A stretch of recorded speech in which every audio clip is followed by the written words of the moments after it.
Okay, I'm ready anytime. Okay. Bismillah ar-Rahman ar-Rahim. Alhamdulillahi Rabbil Alameen. I guess today is the 2nd of July. We're dealing with a discussion today. It's called, it's one of Malcolm X's terms. He used to use the term relating to Roy Wilkins and Abernathy and all of these people, even at one time, Martin Luther King. He referred to them as hand-picked Negroes. You know, like you hand-pick fruit, you know, hand-picked Negroes. And in those days, it meant that the Negroes that had been hand-picked, you know what I mean, and put into place. And when people heard about it, they realized what he was talking about. Okay, whether they believed it or not, it was another subject. Now, the talk that we're talking about today is hand-picked Negroes, because we have hand-picked Muslims today. And some of the things I'm going to talk about relates to the so-called famous Muslims that are in place all around the United States. Some of the Muslims that are in organizations, leaders of organizations, some of these Muslims would relate to people that could have, should have spoken up for the Native American Islamic community. When I'm saying that, that means indigenous Muslims, Muslims who were born and raised in America. But we find that the Muslims around the country have been, let's say, sold out their birthright. When they accepted Islam, you know, and came to Islam, it was a very strange phenomenon in America. And in the early days, the Muslims in America were definitely mostly African American. In the later years, many immigrant Muslims began coming to America. And at first, most of the immigrants were very happy and shocked to see that there were Muslims here in America. Now, most of the Muslims in America who were immigrants, they didn't come here to establish Islam. They came here for a job. They came here to get an education. That's what they came here for. But in the meantime, the first Muslim Student Association presence in about 1963. It was a small group, and they made a bold step. They established the MSA, Muslim Student Association of the United States and Canada. Before that time, it was mainly three big groups. It was the Nation of Islam, which most of us transferred through that. It was the, let's call the, even in the early years, it was the immigrant community, and then it was the so-called Sunni community. The Dar al-Islam movement, Islamic Party, those were African-American Sunnis. And they had an agenda. In those days, the movements had an agenda. They were going somewhere. They were generally transformational and revolutionary. They wanted to change America. So,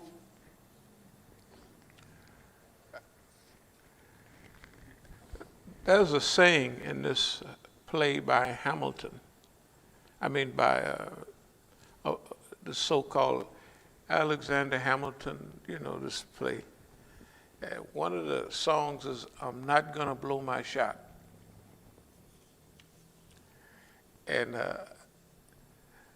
I heard that my daughters, they love that thing, and so I heard one of the songs, "I'm Not Gonna Blow My Shot," and it's talking about the revolution.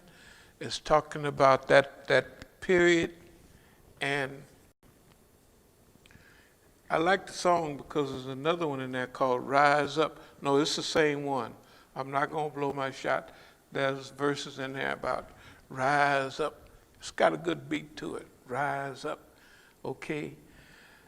When I relate to some of that personally, I relate to hand-picked Negroes like this. I'm going to go over some of the things today that relate to some of the encounters that we have with the system. And we have those encounters with the system because we are not hand-picked Negroes. Okay? I'm not saying everybody else is, but if they're not having the relationship with the government and the other Muslims, as we are, right here, then there has to be something going on. When we relate to the media, one of the good things about coming to D.C., we came here by plan. That once we come to D.C., we're going to get the whole picture on everything. Because we said they're going to throw everything at us with the kitchen sink. Now, when we came here, we had to gain. When we came here, I said to myself, first people to look out for is the brothers that work for the intersection of the Islamic Republic or the Iranian embassy. And I said that because looking at those brothers, here's what happened. Imam Khomeini told the students or the Muslims from Iran to always have a special place in your heart and for dawah, for calling people to Islam, for participating in rebellion and all that, for the mustadafin. Mustadafin are those people who are weak, ill-treated, and oppressed. That's what mustadafin, the word daif, like a hadith is daif, that's a weak hadith. Mustadafin is the root word, daif is the root word of mustadafin, those who are weak and oppressed in the land. So that means the Iranians in the early years would be wide open for black infiltration, which when I came here in 1989, that was 9 years after the revolution.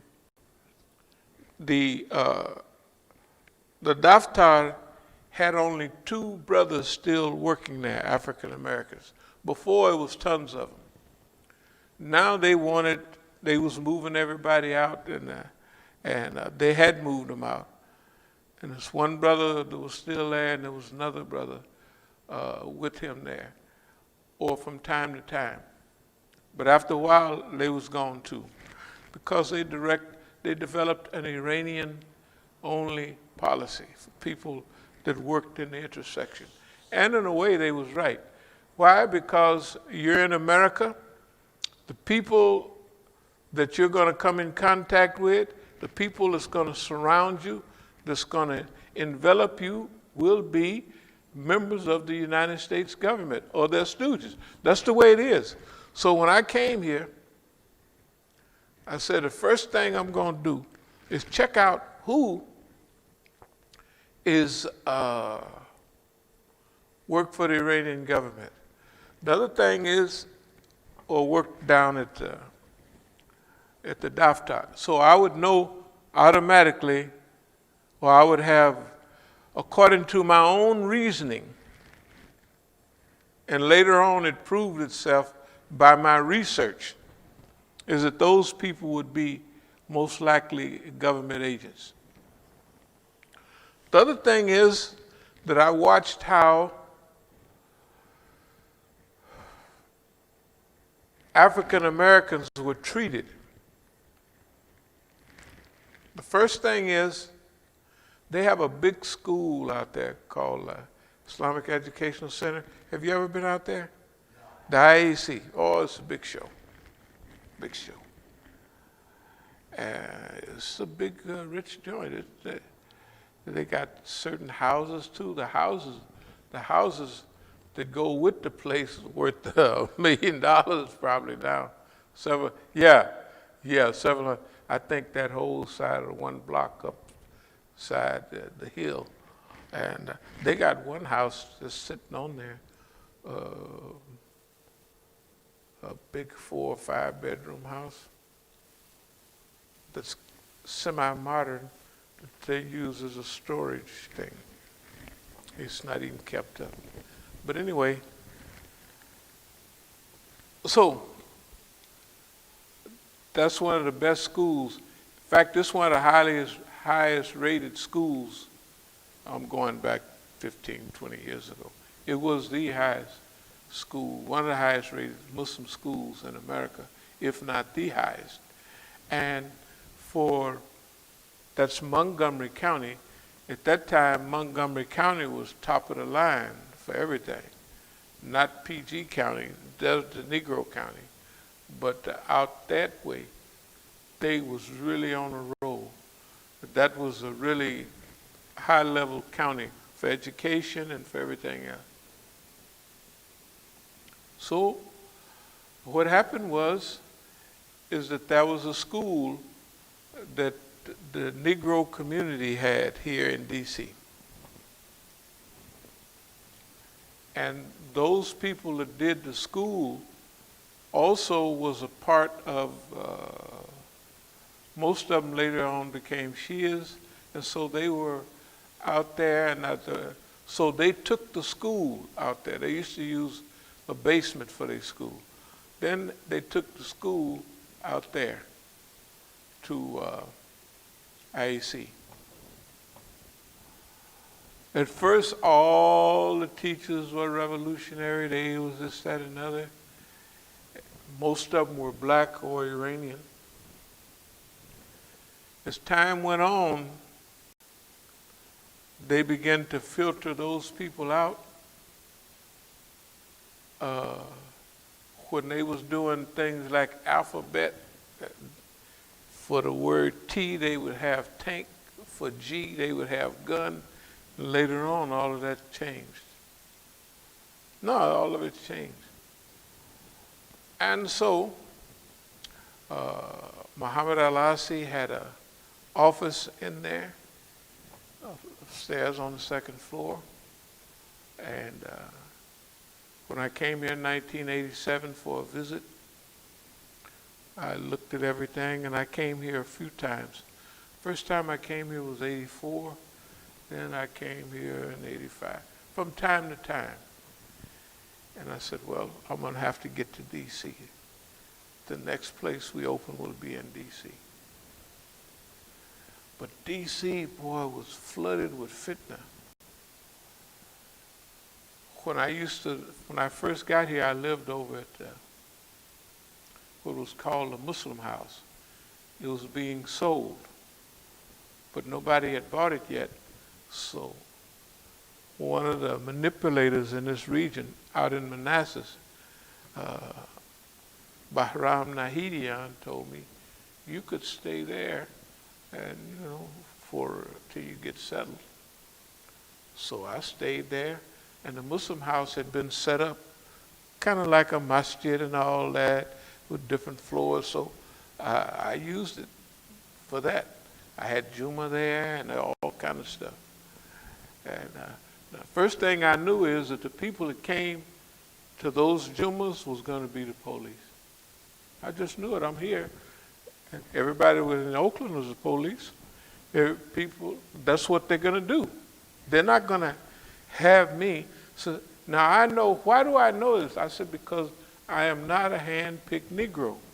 They have offered me all of those positions, and I said, no, I ain't going to do that. Then you find out other things too, like, you know, they have alternative radio and stuff like that. A lot of people think it's really alternative radio till they do their research. You look at Democracy Now! It's the older white lady. How did she get in there? Somebody eased her on in there, and she hung around, and pretty soon she's doing Democracy Now!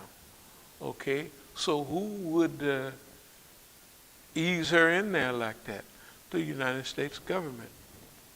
One, whether it's KPFA in Berkeley, or whether it's WPFW here, it don't make no difference. The government is, if they infiltrate everything in the United States, do you think that they're going to have an alternative radio?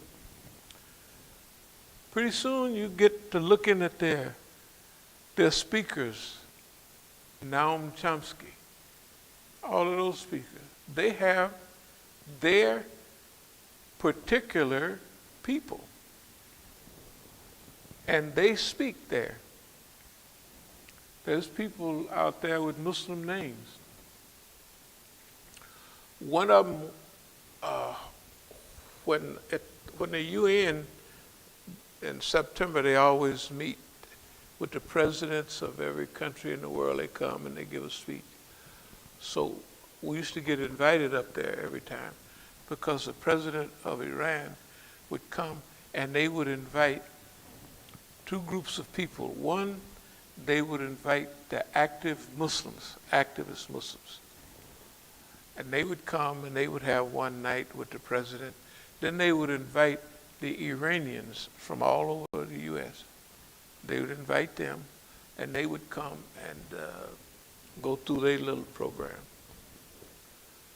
So when I would go up there, I was there, maybe just about 3-4 years, I would say 4 years ago, maybe. Might have been about 5 years ago. After the program was over, it was late at night, so the first train that go back to D.C. was around 5 o'clock. So we stayed in a couple of the Iranian brothers' room in the hotel. We just cruising and waiting. And this guy, this reporter, WPFW, could see how plugged in I was with Iran. And if there was a Negro that had more authority, that type of thing, it was me. When he came back here and he gave when he was talking on the radio, he ain't mentioned none of that. He mentioned, people like the National Negro, and so. And then you got to remember, the National Negro, all of those are hand-picked Negroes. They're hand-picked Negroes. Can you imagine that everybody goes through a sifter? Now, that don't mean that every baseball player is hand-picked. He's hand-picked by how he can play baseball, and if he got the right attitude, we'll take him, right? That was up until couple of years ago. The sports people are, for whatever reason, everybody's speaking up on this go-round. May Allah bless them. That wasn't during the Jim Brown, Muhammad Ali period back in '66 and all that. They had a group of African American sports figures that would speak out on black issues. But after that, the people got quiet, and we went a whole 50 years all of a sudden. You could tell if Kaepernick 5 years ago, whatever it was, took a knee, and they kicked him out. He ain't played for 3 years. Let's say 3, 4 years ago, right? Now, they only mentioned this person once or twice on the radio, Mahmoud Abdul Rauf. He's the one that spoke out first on Zionism and all of that, and he didn't, no play at all. But now, they all speaking out. And not only that, their doggone bosses we're cheering for the Black Lives Matter and thank the Lord. I can't go without saying, when I saw Nancy Pelosi with a kente cloth on, taking a knee, I almost fell down laughing. In fact, I think I did. It's just ridiculous. But anyway, let me get to the point of hand-picked Negroes. First of all, we're not here to call everybody out, but in a way,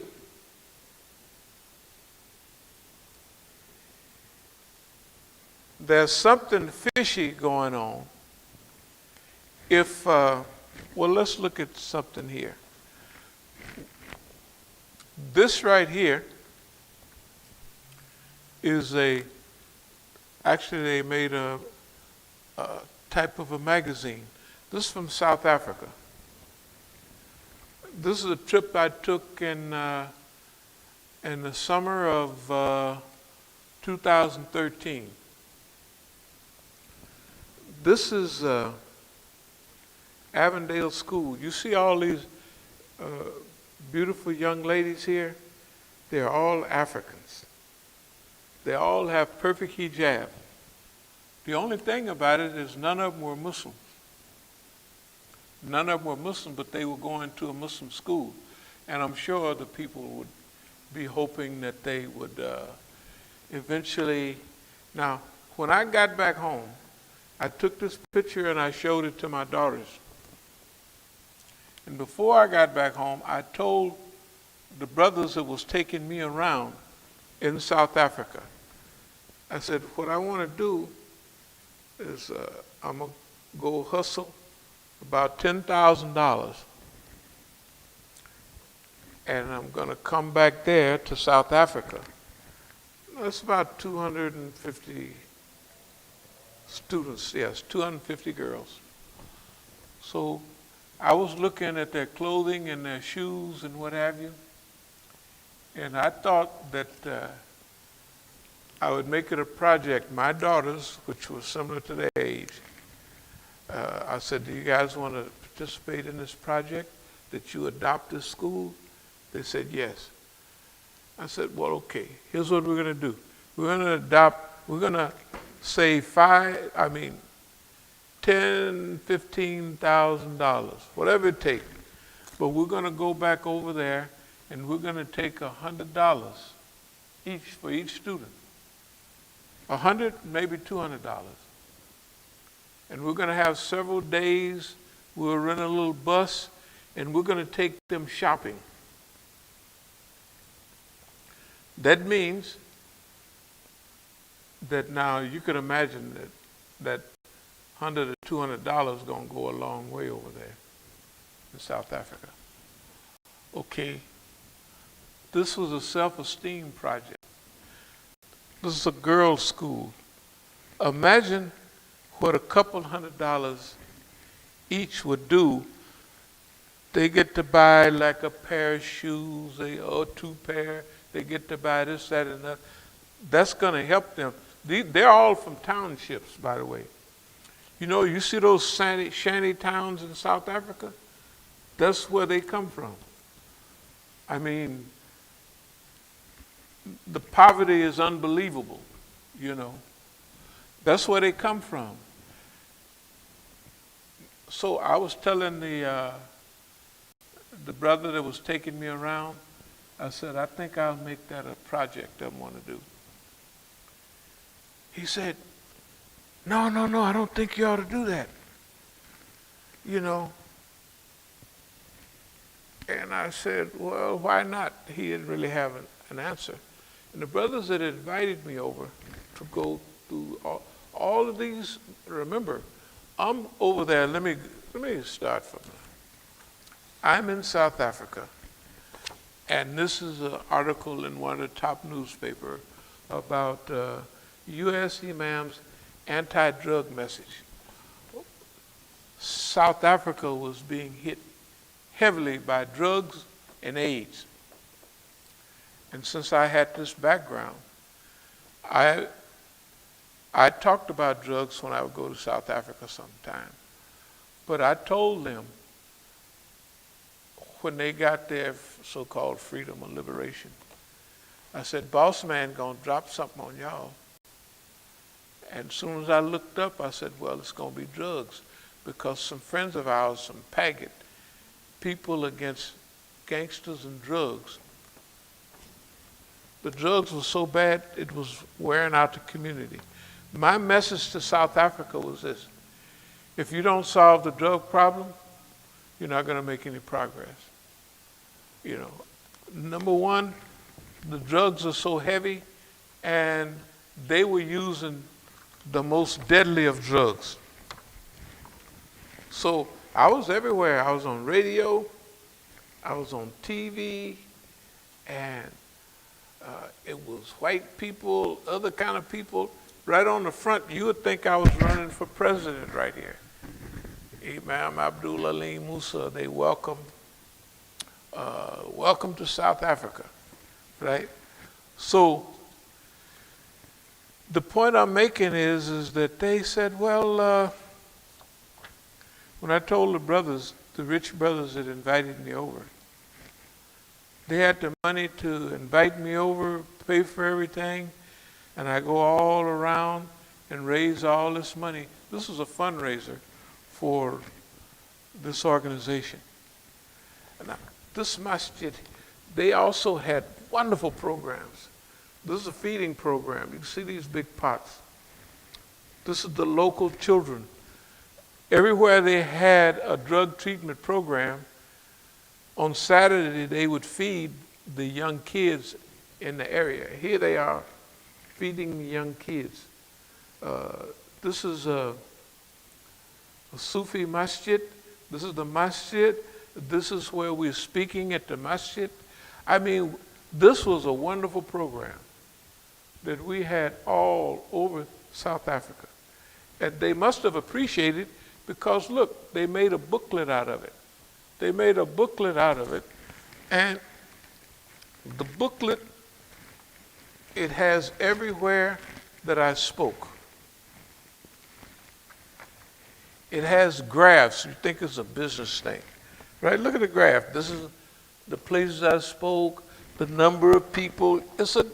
They put some work into this thing right here. Okay, and so, but there was only one thing wrong about it. They didn't want me to come back home and take $10,000, $15,000 and bring my daughters back over here, over there, and we take a week or 2 weeks, however long it takes, to take the kids shopping. Can you imagine how young girls, teenage girls would feel? They get a chance to go shopping, and when they get on the bus, you give each one of them, when you change the money over, it's going to go big, because the dollar is real powerful against the rand, right? So they're going to get a stack of money. So when they get on the bus, you're going to give them so much money. You're going to go to the nice, they got big department stores over there, just like they do here. And they get a chance to buy what they want. It don't make no, you're not going to tell them, you buy this, you buy that, but they're going to get a chance to buy what they want. Now, the reason for this is what we call self-image psychology. Can you imagine? You can see the little shoes they got on. Suppose they got their dream shoes or their little dream outfit, right? Heck, the thing don't cost no more than $20, right? Can you imagine?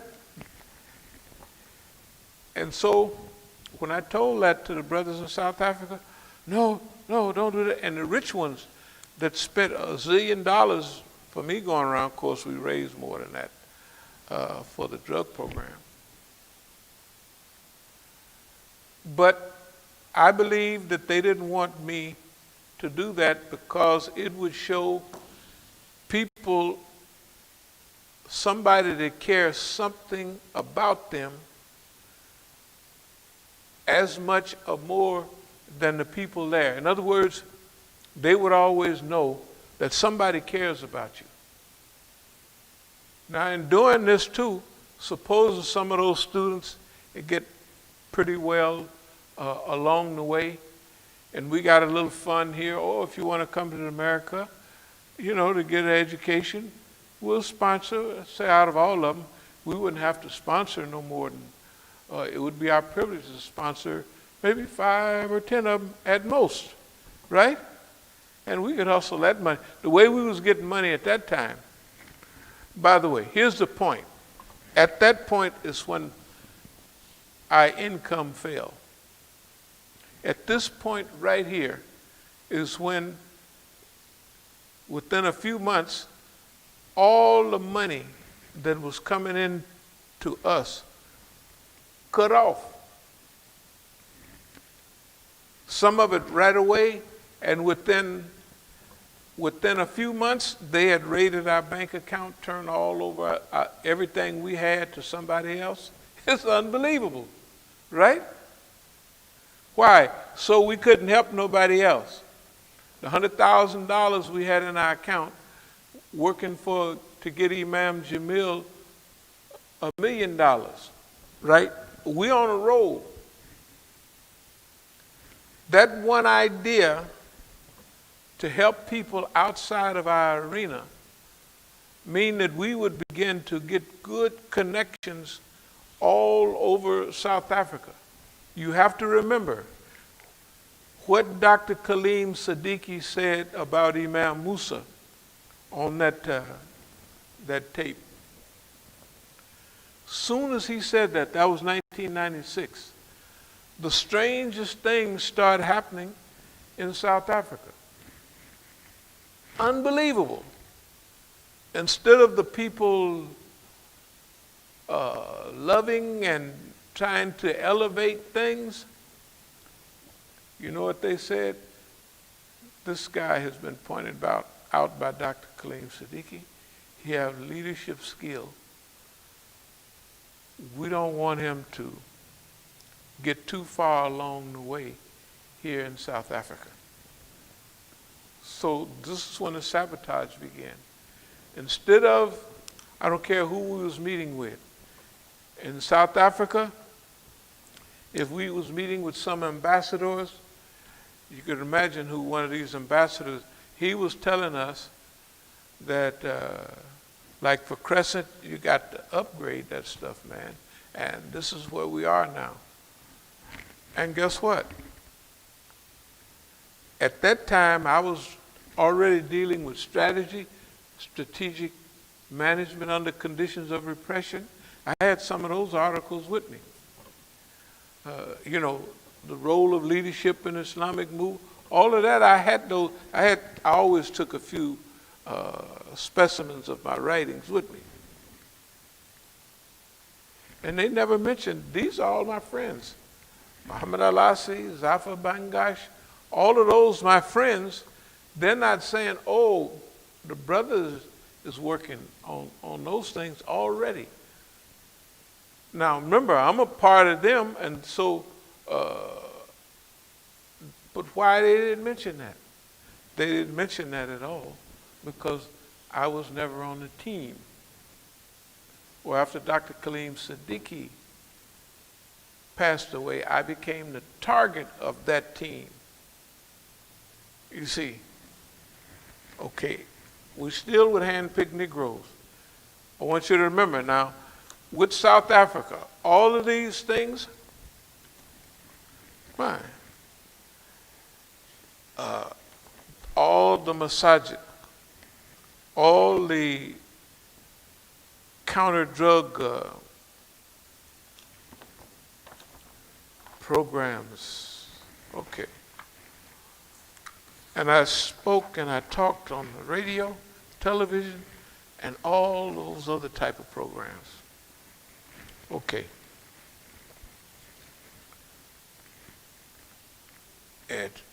Educational centers, masajid, just everywhere. Because, see, everybody wanted to protect their children from the plague of drugs.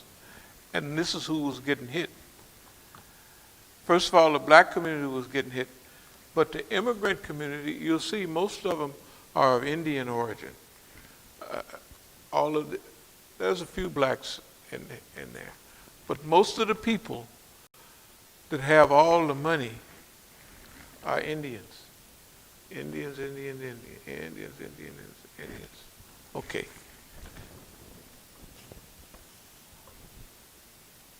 I want you to see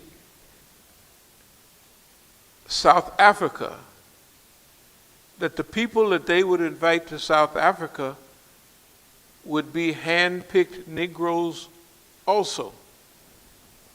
I was an aberration, and they didn't expect that I would go over that big in South Africa. You know, remember, since '94, we was going there, all the way up. In fact, when they was having the election for Mandela, that's when we was there, right after they done broke down the real heavy apartheid. Okay, now, hand-picked Negroes there. Now I want you to think about the United States of America. I want you to think about drug programs. I want you to think about Malcolm X programs.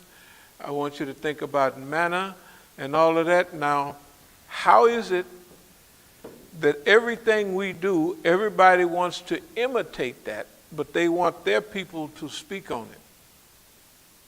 Why? Because they're hand-picked. When we look at America, why? Just why? Simple question. Why the demonstrations went the way they went down there?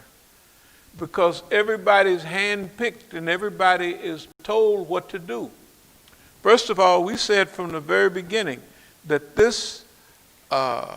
these demonstrations were arranged. They were arranged. You could see they were arranged, right? Just like Donald Trump was hired to do a job, also the police officer that killed that man was hired to do that job. They went through the records of all the police, and whoever has these records, that's who they are. They can go through and they can pick out, we'll pick this one. And when the opportunity arrives, he'll take somebody out. And he'll take them out in the most brutal way, where it don't make no sense. It has to be public. It has to incense the people. It has to be a very hurtful and painful experience for the whole country. On top of that, we got the coronavirus that's killing Negroes, Latinos, and American Indians by the thousands. All that's going on. And so, then we have to have a dry run. We have to do this thing. One thing we notice here in D.C., all the big programs and what have you, that in D.C. they could mobilize 1 million people just like that. And the people wouldn't have the ability to do that. That woman in Southside, whatever her name was, the way she put it, I was just sitting in my living room and I just said, we got to do something. And she got on the internet. So supposedly, and Ayub would tell you, the people was marching off them buses but you couldn't get close to the center of that demonstration downtown. You had to get off at a stop before that, even further back, and walk. We were out there talking, and the people was paying attention. Right on, brother. So this is a strange demonstration. And then you look at the people were union people, the people were coming from schools and organizations. Nobody can do that but the government. Nobody can do that. And the numbers, unbelievable. And the cost of that thing, just the tickets of the speakers and some of the helpers, it's up in the millions. They didn't have that money. They didn't have that money. You can't get that money that fast. What I'm trying to say is, we've looked at many demonstrations here in D.C. We participated in many demonstrations in D.C. And we began to learn the patterns of the demonstrations in D.C. because we were participating in them. So we acquired, I don't care whether it's Answer, whoever, when they had demonstrations, I'm telling you, 100,000 would meet with another demonstration, 200,000, 300,000. The biggest demonstration we had downtown on the mall was 500,000 people down there. Okay, so we saw how they went. We saw the organizational structure. So if you looked at Answer, Answer was hand-picked white folks. And they could do whatever they wanted. When they had a demonstration, people were bussed in, walked in, flew in. Those demonstrations were government-supported demonstrations. The thing about it is we participated in a lot of them. But we wasn't just happy to be around. We was watching how they went. How does this happen? You know. And so the brothers would say, Imam Musa, because see, we would do the footwork in a lot of them. Footwork, security, if it was big cleanup with big black plastic bag, we would, all that. But all of that give you experience we already had from our own demonstrations. We had a background in that. And what that background showed was that you will learn how these demonstrations, now nobody understands what we're looking at. Well, let's put it this way. Nobody understands what I'm looking at, but I'm looking at all that. Maybe our brothers wasn't looking at it, but I'm looking at it. And that's why what we say, we can say it with human certainty. When a demonstration is government or ultra organized support is coming in for that demonstration, or whether it's a semi-planned, small organization, or you could tell by the turnout and by the organization what's going on in these demonstrations. That's why we say these demonstrations here, this was a dry run. What is a dry run? A dry run, it's a shakedown cruise to see how are they still intact. Number one, they got Donald Trump up there. He's playing a big part in this, okay? By his behavior, he may not be fully controlled by the people that put him in. He may be like fabricating an enemy, and these CIA cover programs where the people that's working for the system don't know that they're working for the system. You see what I mean? They don't have any direct contact.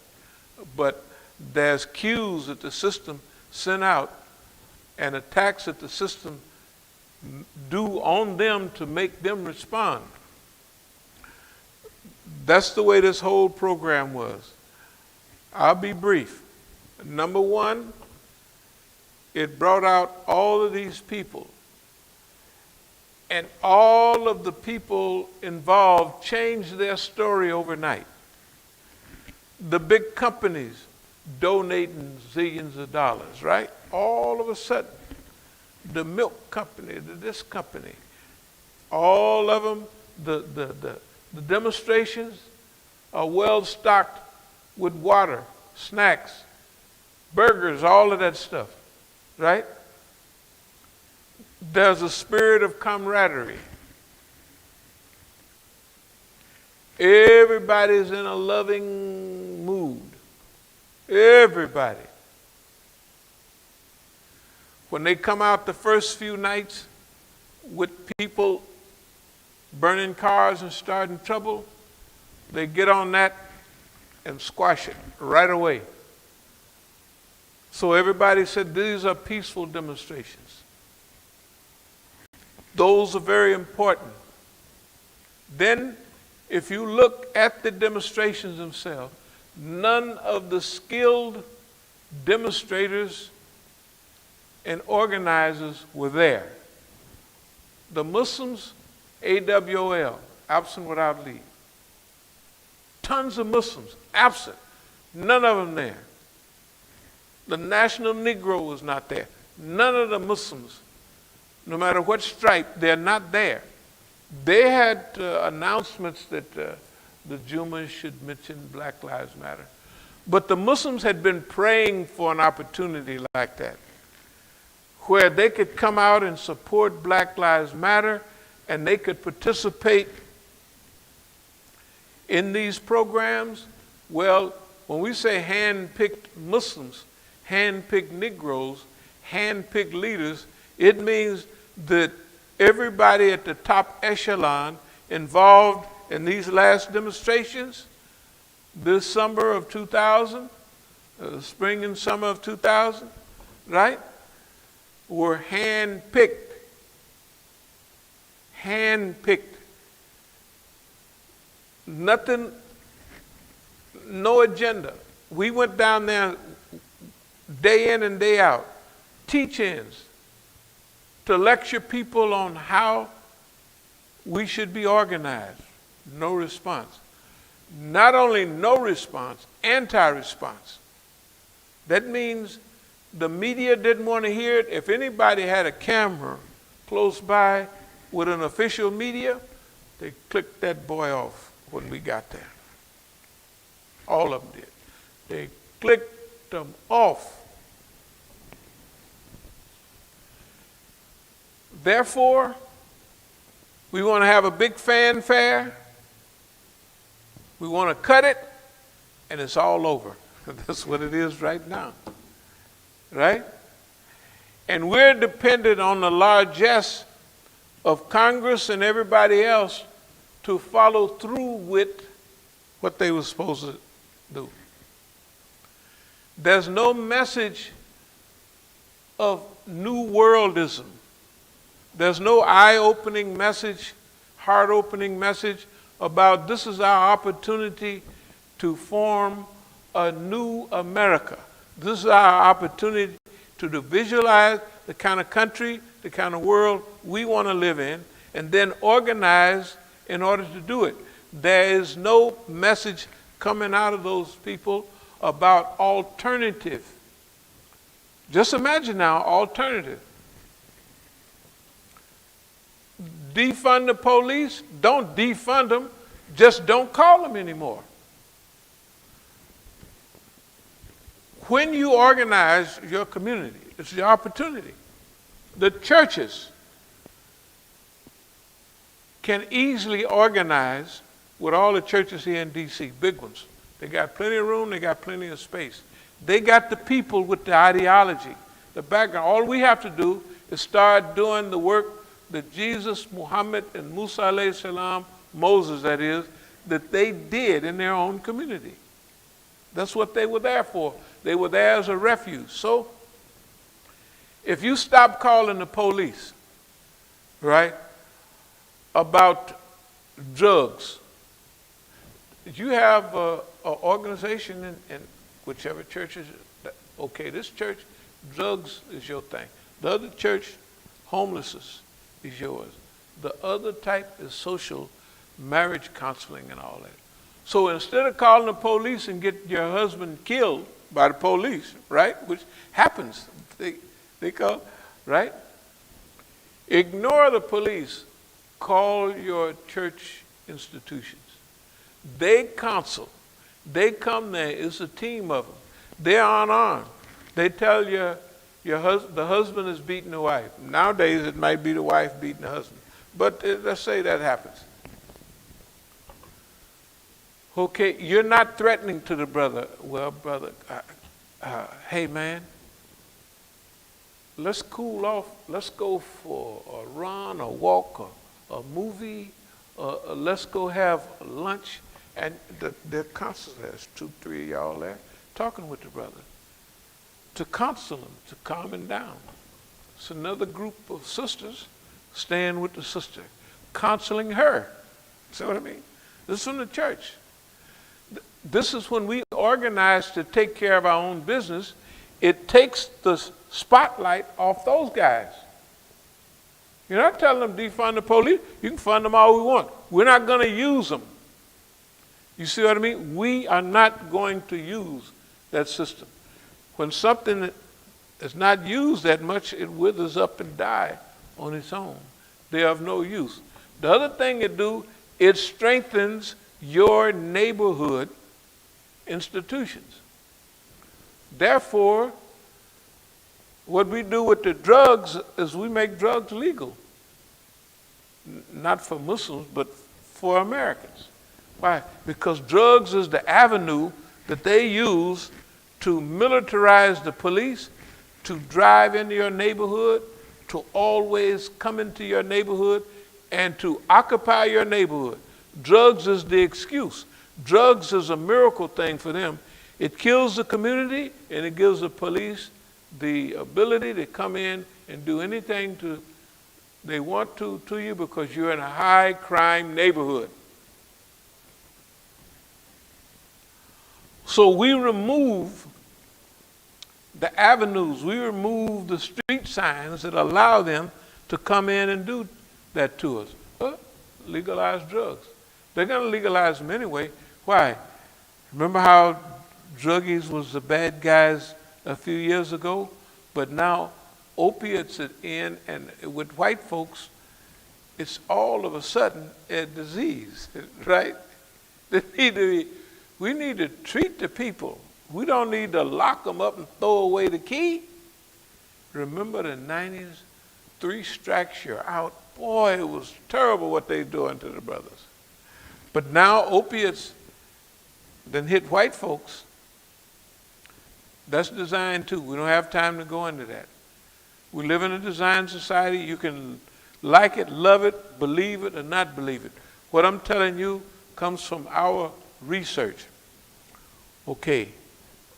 So therefore, nonviolent resistance means that we develop our own institutions, independent institutions that are not tied to them. Stop calling the police. When you need help, look at these middle-class churches. Look at the money they collect. We use that money to help a certain amount of assistance for the people. We use that money, right, for assistance to people. The next thing is the people don't have a place to stay.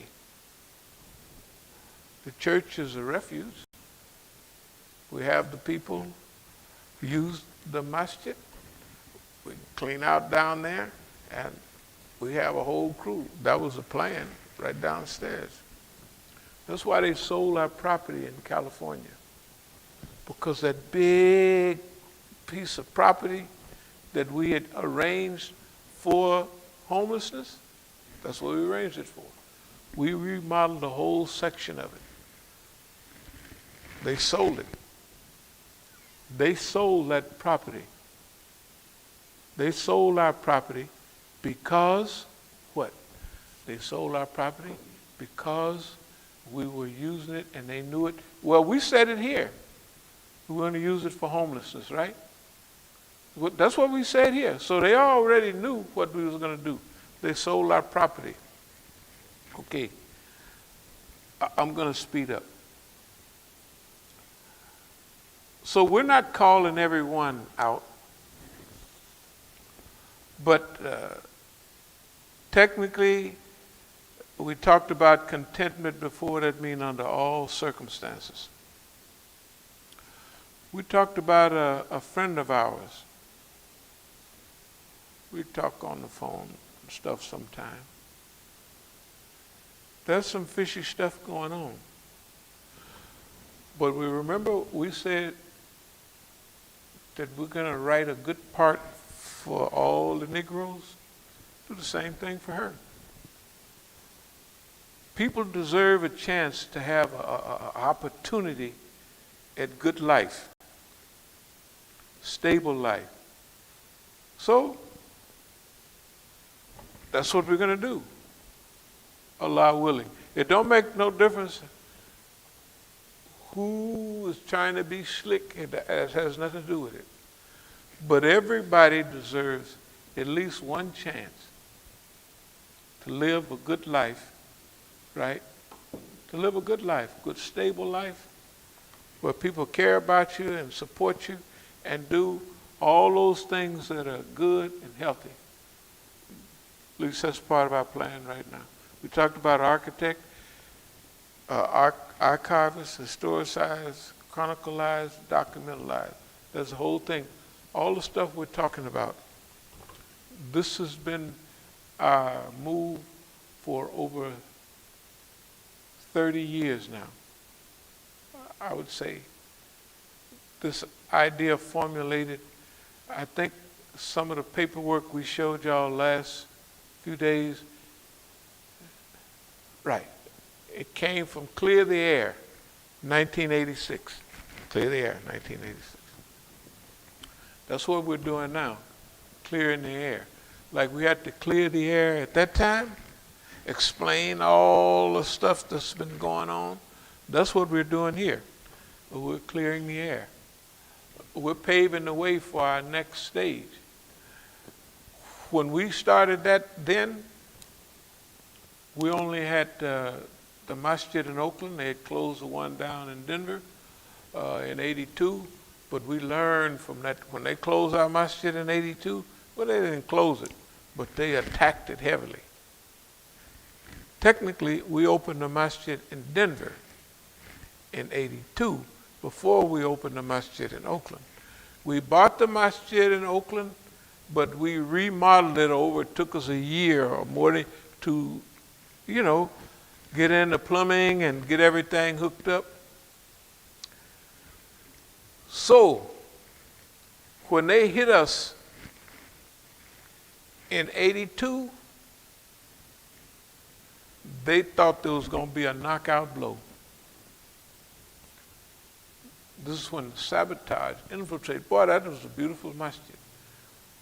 All young people, of course. Well, even I was young then, in 82. Well, kind of young. It was a while back. Sufis, Shias, Sunnis, whites, blacks, Arabs, Persians, everybody. Nice. But the government ran their scheme, and thank God they just woke us up completely to what they had in mind for us. They gave us, this is what you got going for your home.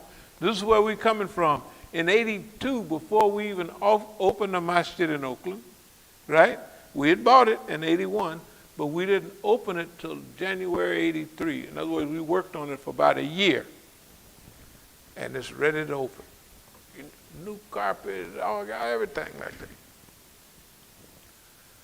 But before we opened the masjid in Oakland, the government has showed us where they was coming from.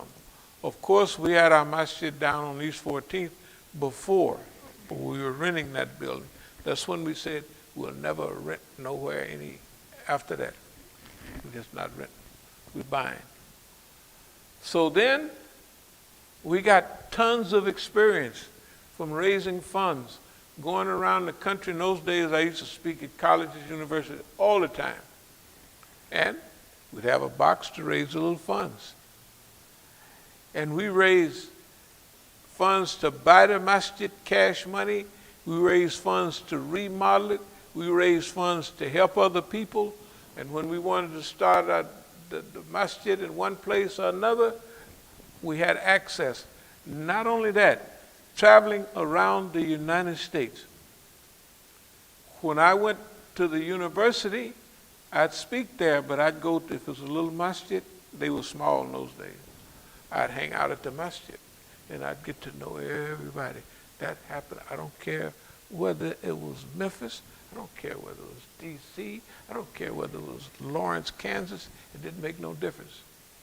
It was on the road. It didn't make whether it was the crumbling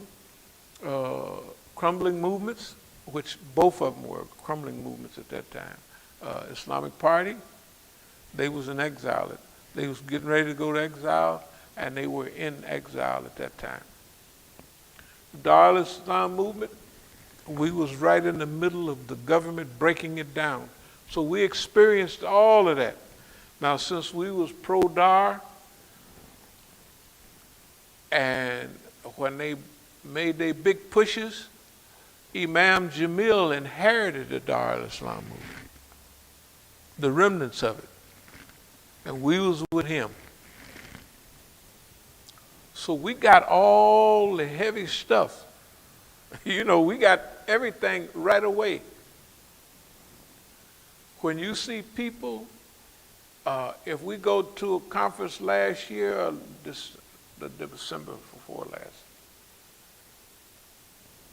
when we wounded in the head and we tell people we want you to help us this, that, or the other, and the next thing, they not only don't help, that's Anjuman, supposed to be our friends, Anjuman, MSA, PSG, Muslim Student Association, Persian speaking group. Who was there? You see her on TV every day. Where did she take Shahada? In our masjid in '82 in Denver, Colorado. Married to an Iranian, the Iranian mysteriously died. Well, what did he do? Get hit by a car. That was a fast-moving car, something of it. What an Iranian told me was that he realized who she was. She was a tattletale. You got to remember, this thing didn't start last week. Malcolm called them hand-picked Negroes. Can you imagine you in a group that everybody's hand-picked but you? You refuse to be hand-picked? Do you know how much excitement that produces? Do you know what your challenges is going to be? And since they throw every blow at you and they think that each blow going to knock you out, because every time they threw a blow at anybody else black, right? When they threw a blow at the Black Panther Party, one blow knocked the brothers out. When they threw a blow at these other Muslim organizations, right? They were already infiltrated, like the Imam Yahya Abdul Karim. They'd infiltrated the Muslims so heavily. The Dar al-Islam movement. I ain't gonna go into it, but they taking guys up in the hills doing Sufi stuff, and Rod is. The way they was trying to give it to me was, man, Sheikh Jelani converted all the people to this Sufism. Then that's what Suleiman al-Hadi, last poets, is telling me. Same picture I showed y'all the other day. This is what he thought happened. Man, we came back to the masjid, and Sheikh Jelani stands up and tells the Imam, Yahya Abdul Karim, the leader of the organization, I'm going to make you the Amir of Dawah. Why? Because he's got the whole military arm, rod, with him now. They thought that Jelani just popped up and that happened. Absolutely not. I tell Alameen and all of them, because this is what they was trying to feed me. I said, that ain't the way it happened. I said, them niggas had already infiltrated the Dar. They was there waiting, and here come Jelani, get your suitcases ready. He gonna be in, he gonna run his mouth for 2 or 3 seconds. We gonna in the hills doing Sufi stuff, then we going back and we're gonna take over the Dar. And that's what they did. Took it over. Except Imam Jamil's crew. Imam Jamil inherited the different centers around the country that they wasn't going with that. So they split the Dar. Technically, they broke the back of the Dar. And then Imam Jamil in '83, I was telling him, brother, this is beautiful down here. Everybody's saying, As-Salamu Alaikum. He said, they not with me. They not with me. That means the community. What's the proof? When Imam Jamil went to prison, nobody in his community helped him. Nobody helped him. And they have bayah, allegiance. Right? Is that new? Absolutely not. When all this stuff happened to me, nobody helped. You gotta look around. You gotta look around. Everybody that exists here, if we had all these drug programs, what did they say? All of a sudden you see the imam from Brooklyn trying to copy our program, and the media giving them all the drug busters and all of that. Yeah. But they give them that. So you would think that's the drug busters. They giving speeches all over the country.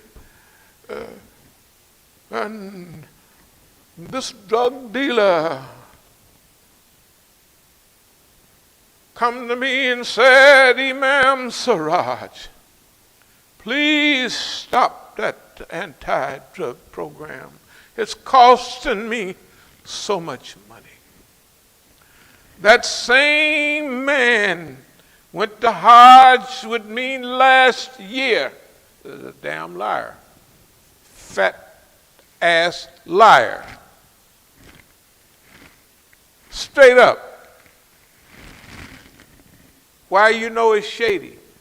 They having marches and demonstrations, but they got the police marching with them. Counselors and correctional officers. Right? It's not a true drug. A correctional officer gonna make his money with you being in the penitentiary. Tell the truth. Do you think the people want to solve your drug problem if that's how they make their money for you being in prison? They may like you, but you the reason they get paid. They may whisper to 1 or 2 people on the side, hey man, you gotta watch this. But they're not gonna go out and solve that problem and cut their own throat. Would you hit the coolness just a little bit? Let me. A little bit, but I gotta keep it kind of cool in here. For some reason, my laptop started to overheat. No. We're fine. We'll just, I'll sit here and do a little chill. Okay, here's what I'm going to get back to hand-picked Negroes. You remember hearing Malcolm talk about hand-picked? Okay, so you got the point. Hand-picked Negroes. That's the title of this talk. So, right here in America, we're not, let's say, calling everyone out, but there's something fishy going on. There's something serious going on. When all the Muslims, if we form MANA, Muslim Alliance of North America, if the job of MANA back 20 years ago was to give the American indigenous Muslims a platform. Because ISNA and ICNA, they've grown so big that we don't have a platform, right? Now, all the Negroes that speak on those other platforms, I was offered that platform years ahead of them. I was offered that in 81, first time in 81. The next time Dr. Jamal Badawi was supposed to, he missed a program in Iowa, in Cedar Rapids, Iowa. It was a winter program, and they asked me to come speak on, because I used to be the main speaker on that MSA platform, and they said the same thing. Imam Musa, if you could just stay away from those Iranians, we like you, and I said, no. I said, I told y'all that several months ago. If Iranians come and ask me to stay away from you, I became a Muslim to be in good relations with all the Muslims, Indians, Pakistanis, Arabs, Negroes, everybody. Iranians too, because they were trying to isolate the Iranians in those days. Imagine today, the Iranians, the MSA, ICNA, and all of them are holding hands. They're all holding hands. You know who's on the outside? Me. On the outside, now when we say Iranians, I want everybody to understand, I'm not talking about the Islamic government in Iran. I'm definitely not talking about the leadership structure, Walayati Faqih, who we are very pleased with. But there are people, when the Shah fell, they had Sabiqun agents here, they had all kind of influential personalities already here in the United States. They had already infiltrated our groups, those groups, the Iranian groups. If they infiltrate Negro groups, do you think they're not going to infiltrate Iranian groups, right? Many of those people are in power right now. I know that they have a bad program. Why?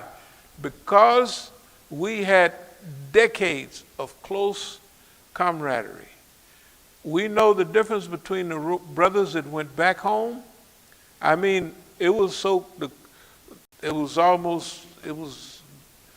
a very elevated level that we were on, because they know they got they stuck in the back by everybody here but me. They knew that. They knew. That's why, remember I said at the Daftar, the office down there, when I first came here, they was getting rid of all the Negroes. That's why when I first came here in '89, I wanted to know, hey, by the way, you know, and I would just keep my ear open, who in D.C. had been kind of employees of the intersection down there. And I knew, well, 95%, those are polices. And I've been here 30 years, and it's proved to be 97% accurate. That means almost 100. Yeah, that the people, because that's the way it goes.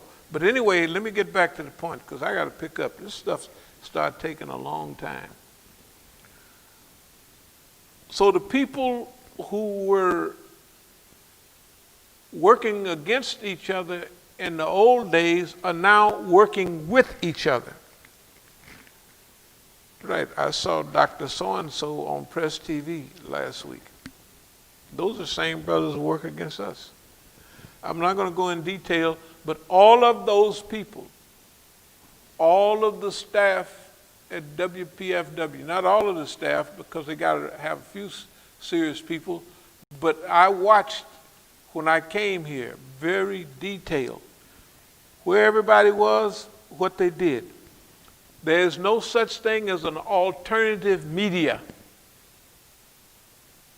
It's not alternative media. They handpicked. I don't care who writes the books. Noam Chomsky is handpicked. He is the government professor to revolutionize everybody. So what do? For the last 50 years, if you want to,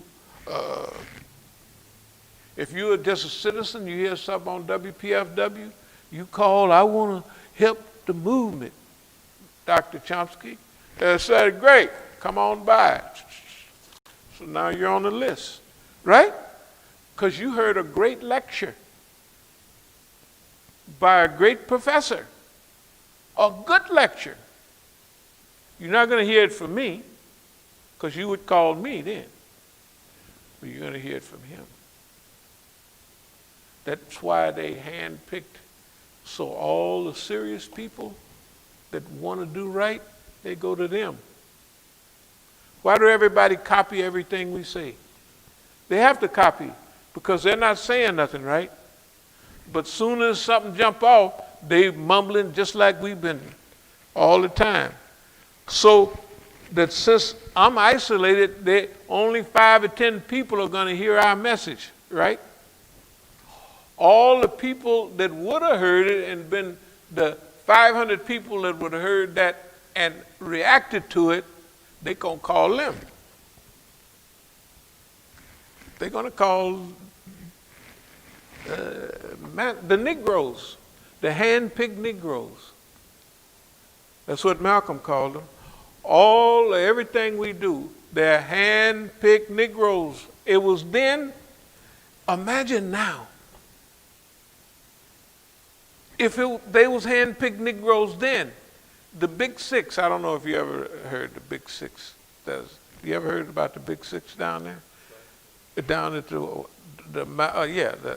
Malcolm talked about the Big Six. He's talking about how they arranged the March on Washington, everybody jumping up and down. He's telling how Kennedy did this, they did that, and how they rearranged everything. Totally away from King what he wanted. The message is different. They didn't salt and peppered it up. They didn't Joan Baez'd it, right? Hey, man, all right. So that's 60-something years, 50-something. What do you think about now? That's almost 60 years ago, 57 years. What about now? That's why that demonstration that they've had all over the country was designed. Nobody with any experience was involved in it at all, right? No clear-cut agenda at all. Remember when we was down that other day, the kids walked by, they all had their Black Lives Matter shirts on, and they walked by us. I don't know if you saw them. They were rolling their eyes at me. Why would they roll their eyes at me? Why, if they were serious, they'd come over and say, yeah, bro, we was listening to what you were saying. Hey, man, that makes sense. It was just a photo op for them. So they just went by us and set up the camera to take pictures. That's all, and there's nothing. What's the message now? Where are the people at now? People is gone. They got to depend on the Congress and everybody else to give them something. Why there's no alternative agenda there with all of them people? All the stuff we talk about is practical, is functional, and that's the only thing can work. Nowadays, the stuff that they have, you can't, remember we talked about reform and revolution. Revolution is when you just change the whole thing. Reform is when you put a few little pieces here and there. We said neither one of those. We don't want revolution, nor do we want reform. We want evolution, that the human being sees where he want to go, and Allah give them the ability to evolve stage after stage till they can reach that goal. Because, as the old saying, I'd rather know where to go and not know how to get there then how to get there and not know where is just a riddle. This is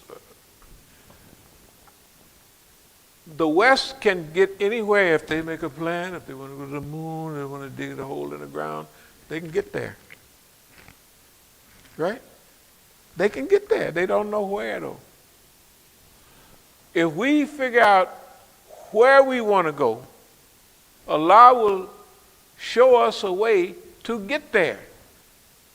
Because it's better to know where you want to go and not know how to get there than how to get there. You got everything. They can push a few buttons, push up, and they don't know what to do. They don't know what to do with the economy. They're sticking all patchwork together, and it all comes out oppression for the human family, not goodness for the human family. Right? Okay. So here we are with goodness. Let me pick up a little bit. Dar al-Hijra, same thing. We told them, look, when they started having problems with the government, we told them, they arrested a few of the brothers. I hear say, here's what you do. You buy each one of those families a new house, let's say a 5-bedroom house, a new Benz, because Dar al-Hijra, they got all that money. And everybody that get arrested, that's what they get.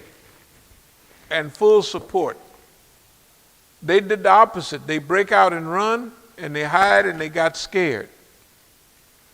So that showed the government, see, remember, if they oppress you and they say it builds your support, they got to stop.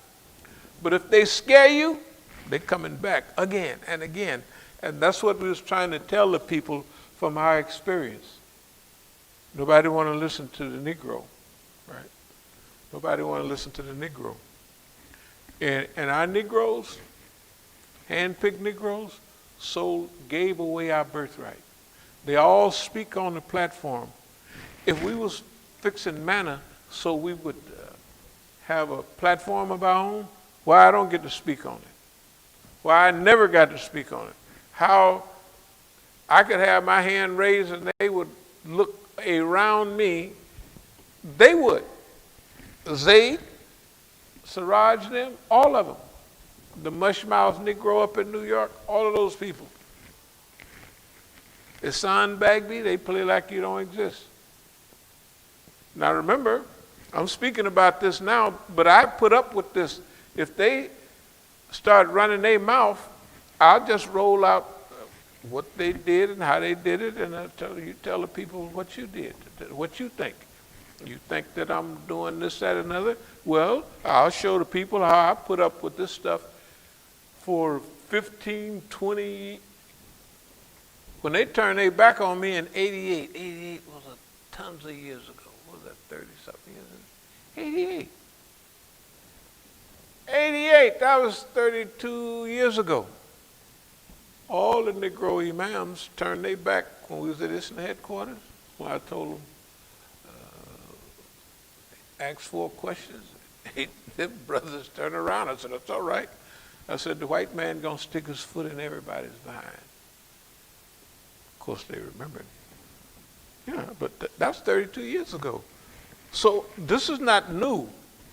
CARE. We would have demonstrations with CARE and everything. We had to go down there and have programs in front of CARE, and they wouldn't even come out and talk to us. I would show them, think of the pictures that I'm being arrested almost naked in Oakland, right? And they won't come out. And the people down in Texas, what's the old man, Meeks and them? Yeah, old Meeks. You ought to see the money those white folks is raising from the Muslims, talking about their illegal fund. Because those people are endowed with the worship of sajda to white folks. Yes, they are. They got it bad. They love white folks. And they feel inferior to white folks. And they act it too. If a white boy accepts Islam, I mean, it don't make no difference whether they're Sunni or Shia, the people doing the program here. I mean, over in Iran. I'm trying to think of the white boy. Supposed to took his Shahada. Used to come on RT, I think about it. And he took his Shahada. He's so spiritual. And I looked at the same one I talked to him. I said, shh. And the same one that he has to do this stuff with me, he has the national Negro plastered on all over the stuff they do. Nobody in America believes the national Negro at all. The national Negro is the national Negro. That's his job. He was there during Malcolm's time to get rid of him. He wanted his job and he got it. The national Negro is the national Negro. Okay? They sent Marzia Hashimi around this country to go and pick out. The people that they pick out and take to Iran now have nothing to do with nothing. So when I'd be over to the doctor's house sometime, a while back, you see the Negroes coming in there to get their passport stamped and all that to go to Iran. I said, hey, guess what? Here's a guy telling me not long ago, Imam Musa, I tried to show the brothers, to take the brothers to Najaf and Karbala and explain to them what is going on. I said, them niggas don't know nothing about Najaf and Karbala. And here you have Mr. Najaf and Karbala explaining to them in detail better than they can. See, that's the relationship between us and Iran. In the beginning, when we would go talk to places, we would almost be telling them this is what Iran is going to do. They would ask me, Imam Musa, what are we going to do next? They would ask me. They from Iran. And Dr. Siddiqui was the same way. Dr. Kaleem Siddiqui, all of his books, if you read all his old art, he had Iran down pat. And he could explain it to the so-called Sunnis. And hey, man, well, when Dr. Siddiqui said, well, Imam Musa is the essence of everything that's good, I didn't even hear that because I must have went to the bathroom when I finished speaking and he came up after me. I didn't even know he had said it till I listened to it here. I said, Doc. I said, man, that's deep stuff. Then I said, that's why they turned on the brother when I was, right after all of them, Zafar Bangash, Muhammad Al-Asi, the whole crew. Muhammad Al-Asi been praying outside for 35 years or more, something like that. Why? Because you can't build a community out there on the street. You can't build a community out there on the street. When the Iranians here in the U.S. start acting a certain way, I knew that something was wrong with them. Because if they were like our brothers that went back home and some of the others here, that are still, a few of them that are still here, they wouldn't do what they was doing. Because they, from ethics and morals, they would say, no, that's Imam Musa, I'm not going to do that. Well, it's for, no, I don't care what it's for. I ain't going to do it. He stuck with us when nobody, and they know that's what happened. This guy was with us when nobody was with us.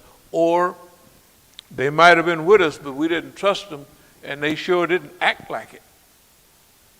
Imam Musa never made any mistakes like kicked a bucket of milk. Excuse me, like Negroes would do. Kick the whole bucket of milk over and it's all gone. And, it was an accident. I never did none of that. Never. So they can't go back nowhere. So, and then when I asked them a few months back last year, the year before last, December 2018, hey man, I just need a little help. That's the only lecture I had. And they act real funny. And just to show what they thought about it, they had Marzia Hashimi working. That's when you know how they're working it. With the government, they arrest her, and everybody has got all these demonstrations. Marcia, right? And what about the brother?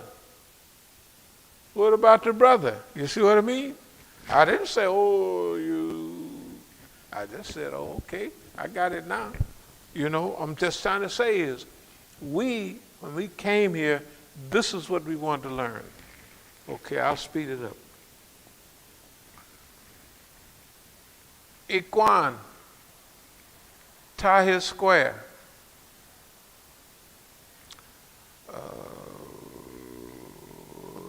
Islamic Human Rights Commission in London, Masood Chajari.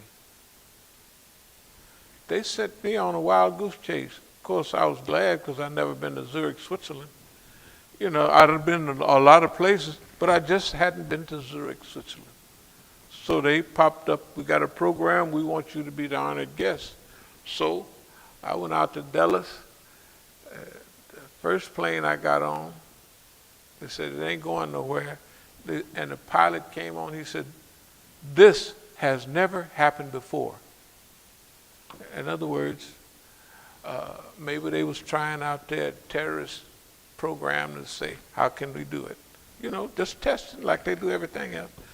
Okay, now we're going to tell the pilots this, now we're going to tell, and the pilot says, this has never happened before.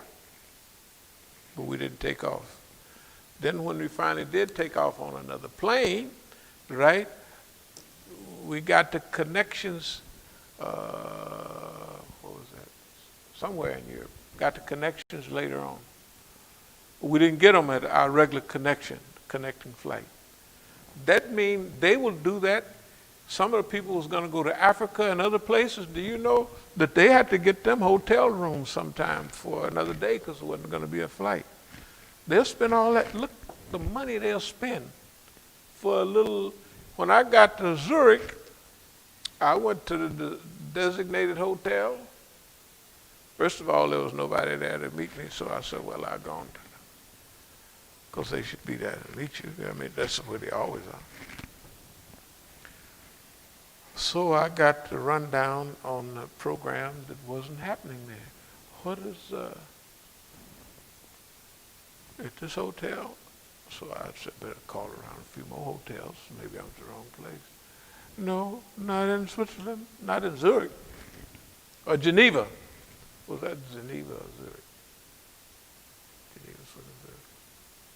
I think it was Geneva. No, we don't have nothing here either. They just sent the brother on a wild goose chase, that's all. The Islamic Human Rights Commission, the stuff that's happening here in Oakland, is the human rights issue. But the Human Rights Commission, which ain't nothing said about it. Why is that? Now I'm saying something, but this is after years of foolishness. I want to know what the hell is wrong with y'all, right? Yeah, what's wrong with y'all? What's happening, you know? I mean, after all, let's see. I mentioned Dar al-Hijra. That failed. Ikhwan. There will be no Arab Spring. I don't know if y'all remember that. There will be no Arab Spring. I get a phone call. Muhammad Al-Asi, Masood Chajari, the same guy, Human Rights Commission. Man, there's big rebellion, revolution going on here. I said to them, ain't nothing coming out of Egypt. But they calling me, trying to, now you got to remember, we've been making the right decisions, but we've been fed bad information for 40 years. We've been fed all the information. When you go over the information that we're fed, it's bad information. Shaded information. And we make the right decision all the time. You tell me something ain't going on. Hey man, something big. This is big. What we're into right now? Okay, I'll speed up. Tahrir Square. Ikhwan, They come over here during Obama. I say, hey man, y'all got to take it easy and don't pay no attention. But they gonna let us. What happened? Tahrir Square, they killed all them Equanics. They killed them all. And they put the president in jail. They elected the president. Oh, you got to go to jail. And he died.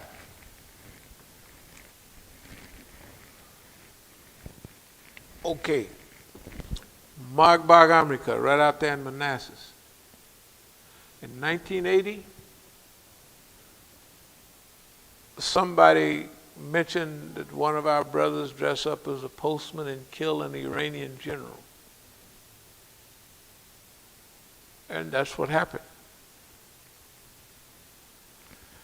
I see the brother in Iran all the time. In the early years, he's a tall, thin brother, martial artist, all that. He'd take me to all the groups, the Arab Shia groups, the Kurds. He would take me around. He used to work for Kehan, the news Kehan in English. They don't have it in Kehan in English. He used to work, he knew all those, he would take me. That helped, and he would take me everywhere I needed to go. These are the Kurds, they'd have an office there, they'd have a whole crew of them. Or the Shias were still in exile from Iraq, take me to them. He took me to everybody. The last time I saw him, he weighed maybe 500 pounds, but at least it was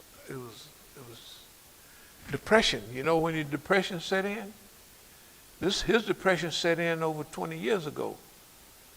And they couldn't get him back. He couldn't come back into the U.S. because they know he did such and such.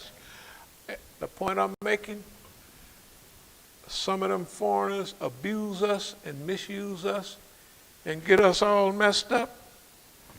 And one FBI said to me, well, we don't want rough Sanjay. I said, man, let me tell you something. If you think, first of all, you can see I've been here all this time.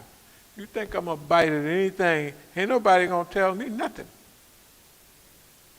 They're not going to tell me nothing like that. If they do, I take them over to the wall. I said, talk to that wall.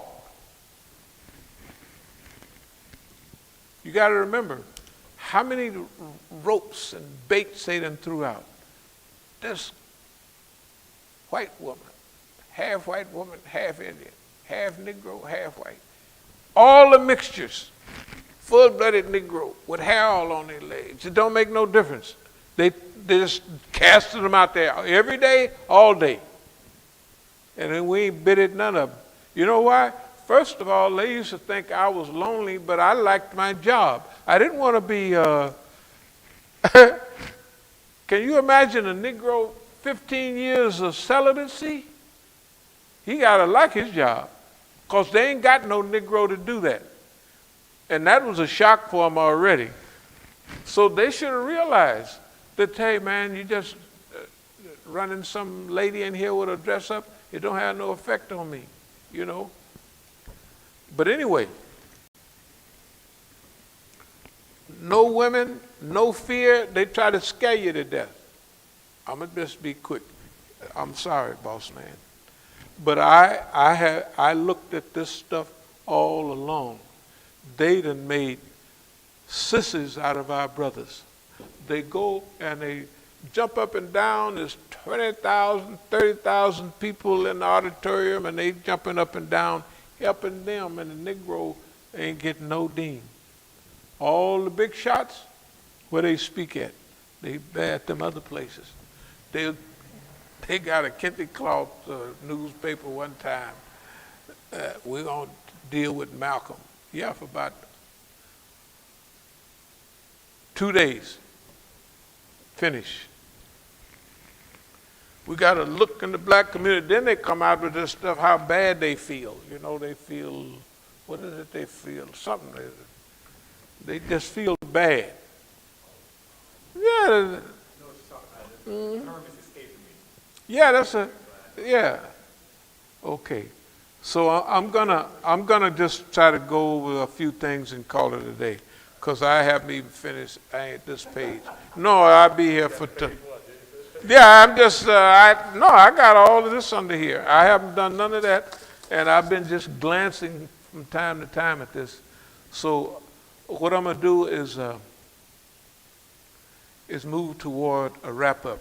But here's the thing where we are. We're not going for it. We're not going to allow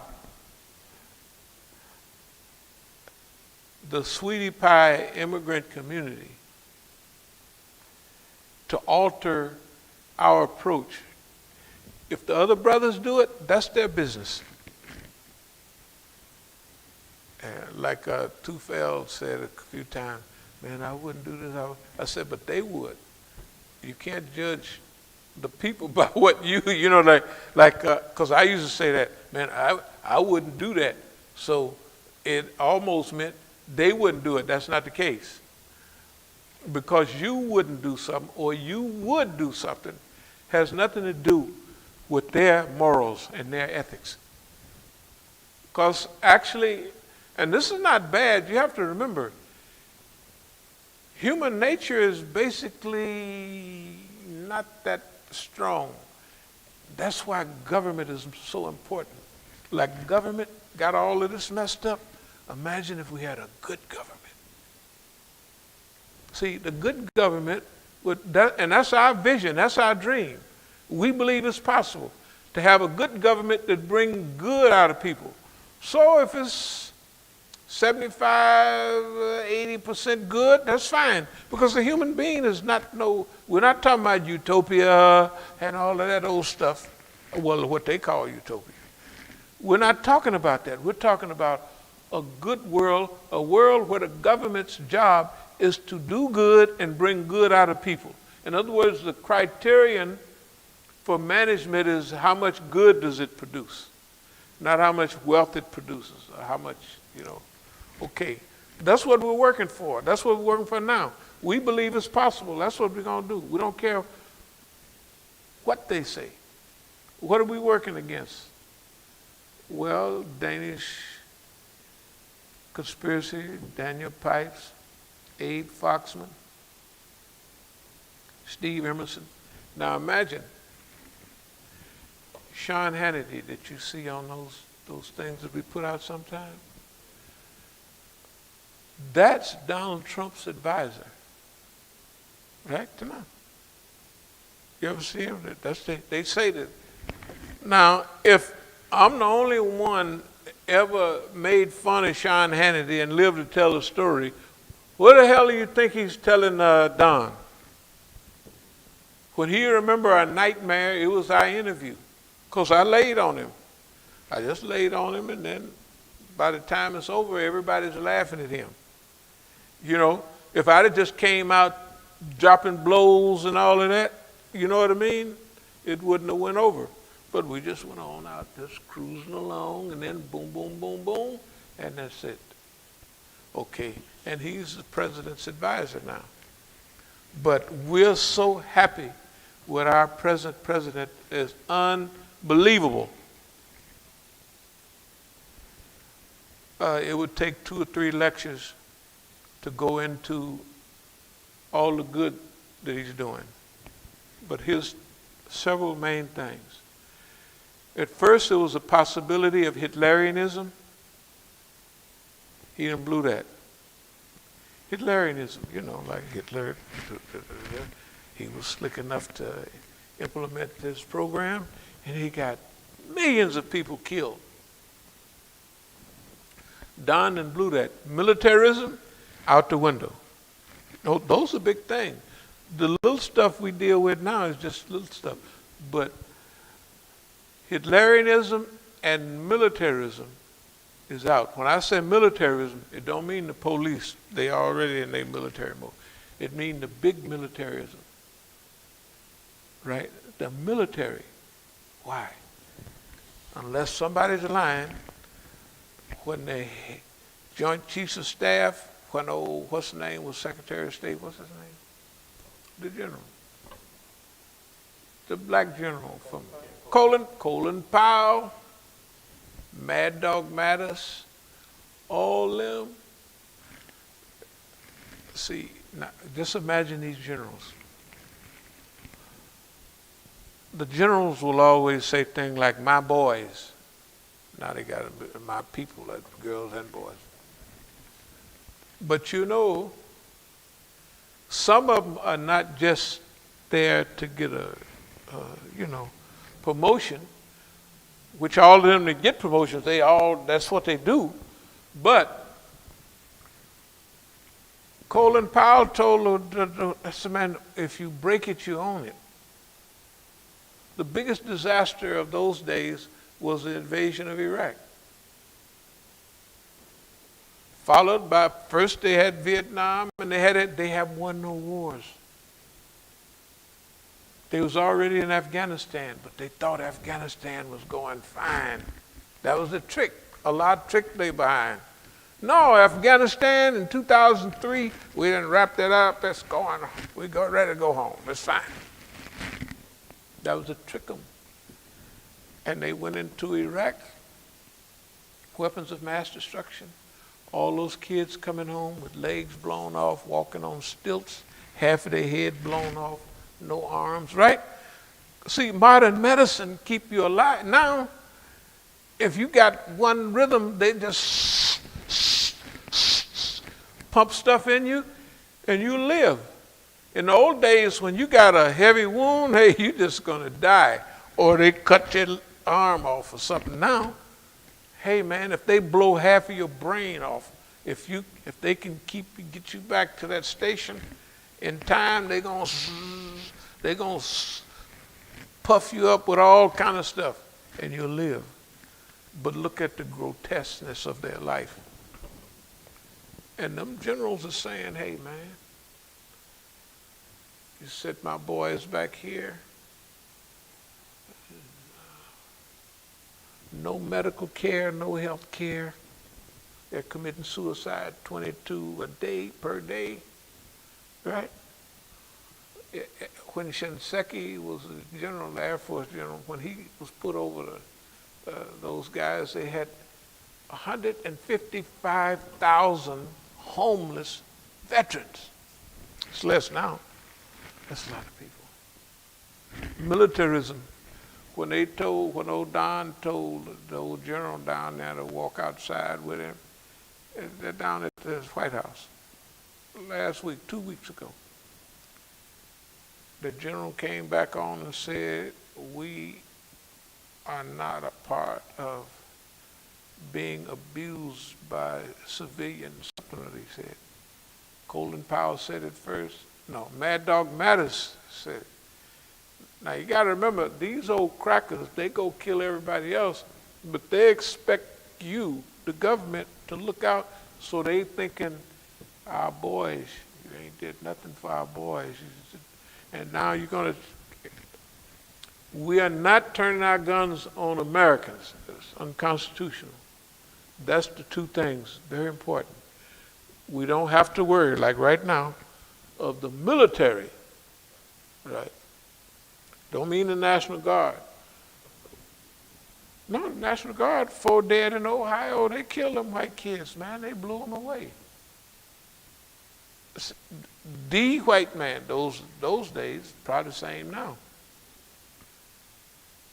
Their system over the everything. This system, everything comes out of our system. So you're trying to destroy our system? Go out and kill them. They killed them. And the white people said, I remember that year, all the hippies and the white boys and stuff, they say, you guys got a serious struggle now. You guys. Us white folks, they kill you. We quit. Except for SDS, a few, but the large groups of white kids, they said, hey man, 4 dead in Ohio, we quit. And they didn't mean to say it like that. You guys got a big struggle ahead. Niggas. Okay, we'll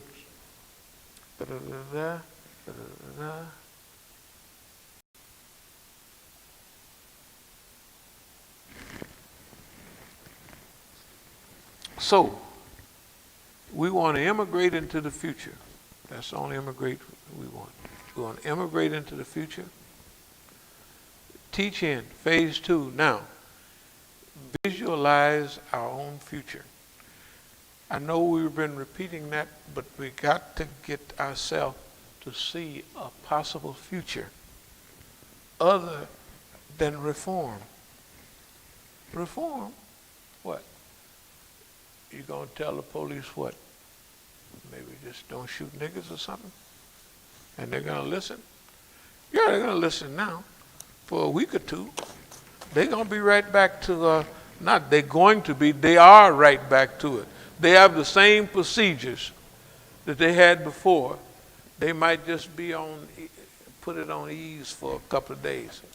Okay, I don't want to take all the time. That will be sufficient for today. We'll review the rest of this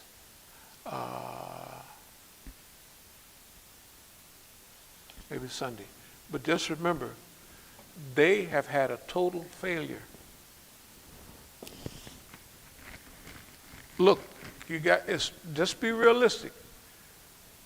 This system has had a total failure, and everybody that's in it that was coming after us, now we're not coming after them, but we're focused on them now.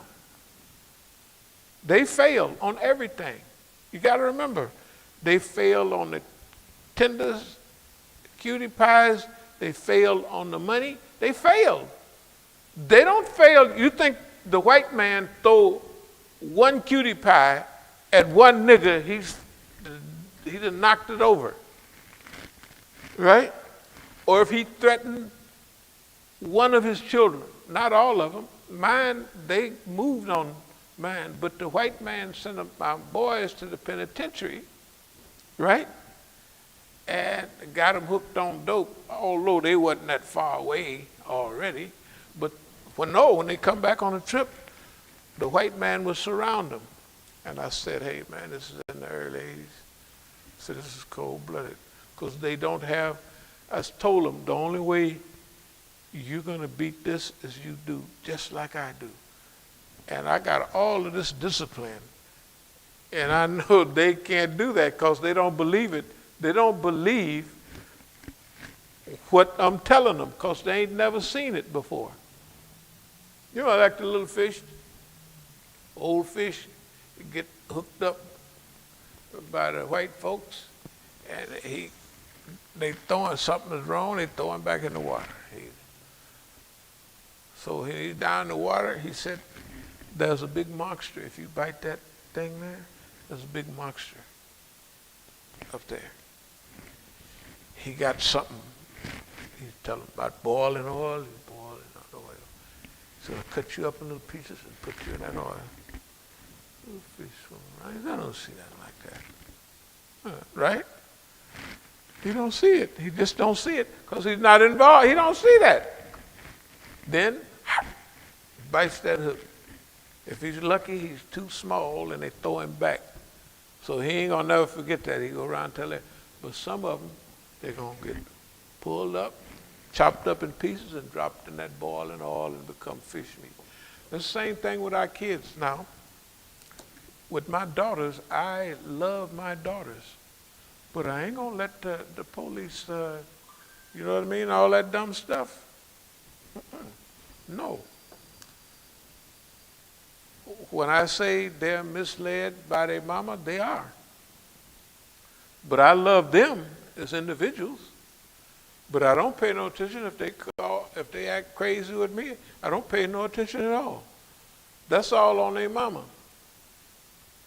No, that's all on their mama. That's all on all those teachers that were here. And they are not bad. They are good. Very, very good. And just think, if they growing up in that system, I don't have to worry about them. Suppose they was listening to me. Then I wouldn't be paying, because see, girls is different than boys. Boys, okay, nigga, I told you, you know, talking all that mess, go out there, the white man, and show you. But with girls, you're more protected, right? You know, they bring all the man. The girls bring all the man out of a man, because he always protect. This just does that. So I'm glad they're doing what they're doing. Suppose I had to worry about them. No, you gonna be Aunt your mama. You gonna do that temporarily, because I always tell them. I said in the future, I said they're gonna call you from the television program and other to explain what's going on now. When I'm gone, is what I want you to tell them. This, that, and other, because that's the way I visualize it. I already know part of it's going to happen because we're the research engine already. All these tapes and all this stuff going around. If I just drop dead right now, somebody would get some of these and research. They said, man, and they research more. Pretty soon they would become an expert on all of this stuff, right? So that's almost a foregone conclusion. Okay, but the system then failed. The system never thought we would get this far. And I'll close with this. Here's how it happened. Every blow they threw at me, they thought it was the last one. This will get that nigga. And then I'm just laying on them and letting them throw that. In fact, that's what I was, a punching bag. I don't know if y'all remember that type of talk. I was a punching bag. You could just punch, I wouldn't punch back. Or the target, and you don't shoot back. But now, the punching bag is punching back, and the target is shooting back. See, the white man done always shot at targets. The targets ain't never shot at him. I don't mean physical shooting, but psychological shooting, spiritual shooting. I don't even know how, we're not going to get arrogant, but I don't even know how we could lose this go-round. I don't know how. With all of what we talk about, the Negroes won't help, the Arabs won't help, but the world is moving. And what they learned from this last episode is they can do certain things and have a lot of control, but the things they're getting away from them. They didn't want the militancy, the Hitlerianism. That's self-destruction. That's the leader being so stupid that he cuts out the Hitlerian approach. Remember, that guy, that's what he wanted. He loves dictators. He wanted to do that. His first speech when he became president was a carbon copy of Adolf Hitler's speech in 1933 when he became chancellor. Yes, it was. Deutschland, I am here to defend the fatherland, to make Germany great. I'm here to make America great and to defend America. It was his speech. That's dead. That's dead. That's great. There's still danger, but not the big danger. The big danger, the next one, was to get the military on his side. And downhill, goodbye. When you keep messing with your Secret Service and all them people telling them, I don't know, the FBI and all, and making fun of them, they're going to set you up. Can't get away from it. They got old Don, the setup here, just a little setup. You knew about Afghanistan, our boys and girls getting killed, right? Nothing you can do about it. That's finished. He's finished. And if he go up in the polls, they gonna bring something else back to make sure he's not gonna be here. And if he is, great. Because remember,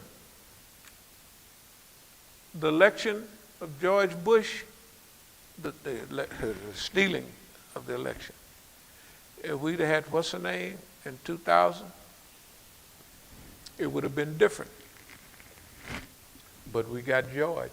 George went right on over there. 35, 45 million people demonstrated all over the world. Don't go, don't go. He went anyway. Yeah, he went into Iraq. Okay. And then other mistakes. So they can steal elections, hanging chads and all that. If they can do that in 2000, they can steal election. They can steal all. They can do whatever they want. But see, the historical pattern is going against them. The historical pattern is going against them. I don't see them coming out of it. But now, the last thing, I'm not going to blow my shot. That's me. What about everybody else? Hey, man. All the thing I can say is, dear believers, you don't know how much fun it is to box with Boss Man and you still boxing. Because Boss Man knocks niggas out all the time. And imagine, he don't even give you a headache. Your nose don't be running. It's just like sitting here right now. You can fight the system so long that you get so accustomed to it, you don't break a sweat. You're talking about fun and contentment? Shh. That's contentment. Because you only have freedom and liberation in your mind. No fear. Fear of fear itself, right? Fear of poverty, fear of being isolated and cut off, fear of people talking about you, this, that. You lose all that. Those are things, people fear those things. Sociological isolation, you don't fear none of that. Hey man, that is fun. You can say what you want. Are there any questions, any comments? Didn't mean to take so long. Yeah, there was a comment that came in concerning Democracy Now! It said, Imam Abdullah Musa, Democracy Now! Is not sponsored by the government. Any radio or news channel speaks against the Israeli government and Zionists and fight for Palestinian rights is not favorable with the U.S. government. They have people speaking against the government that are the government.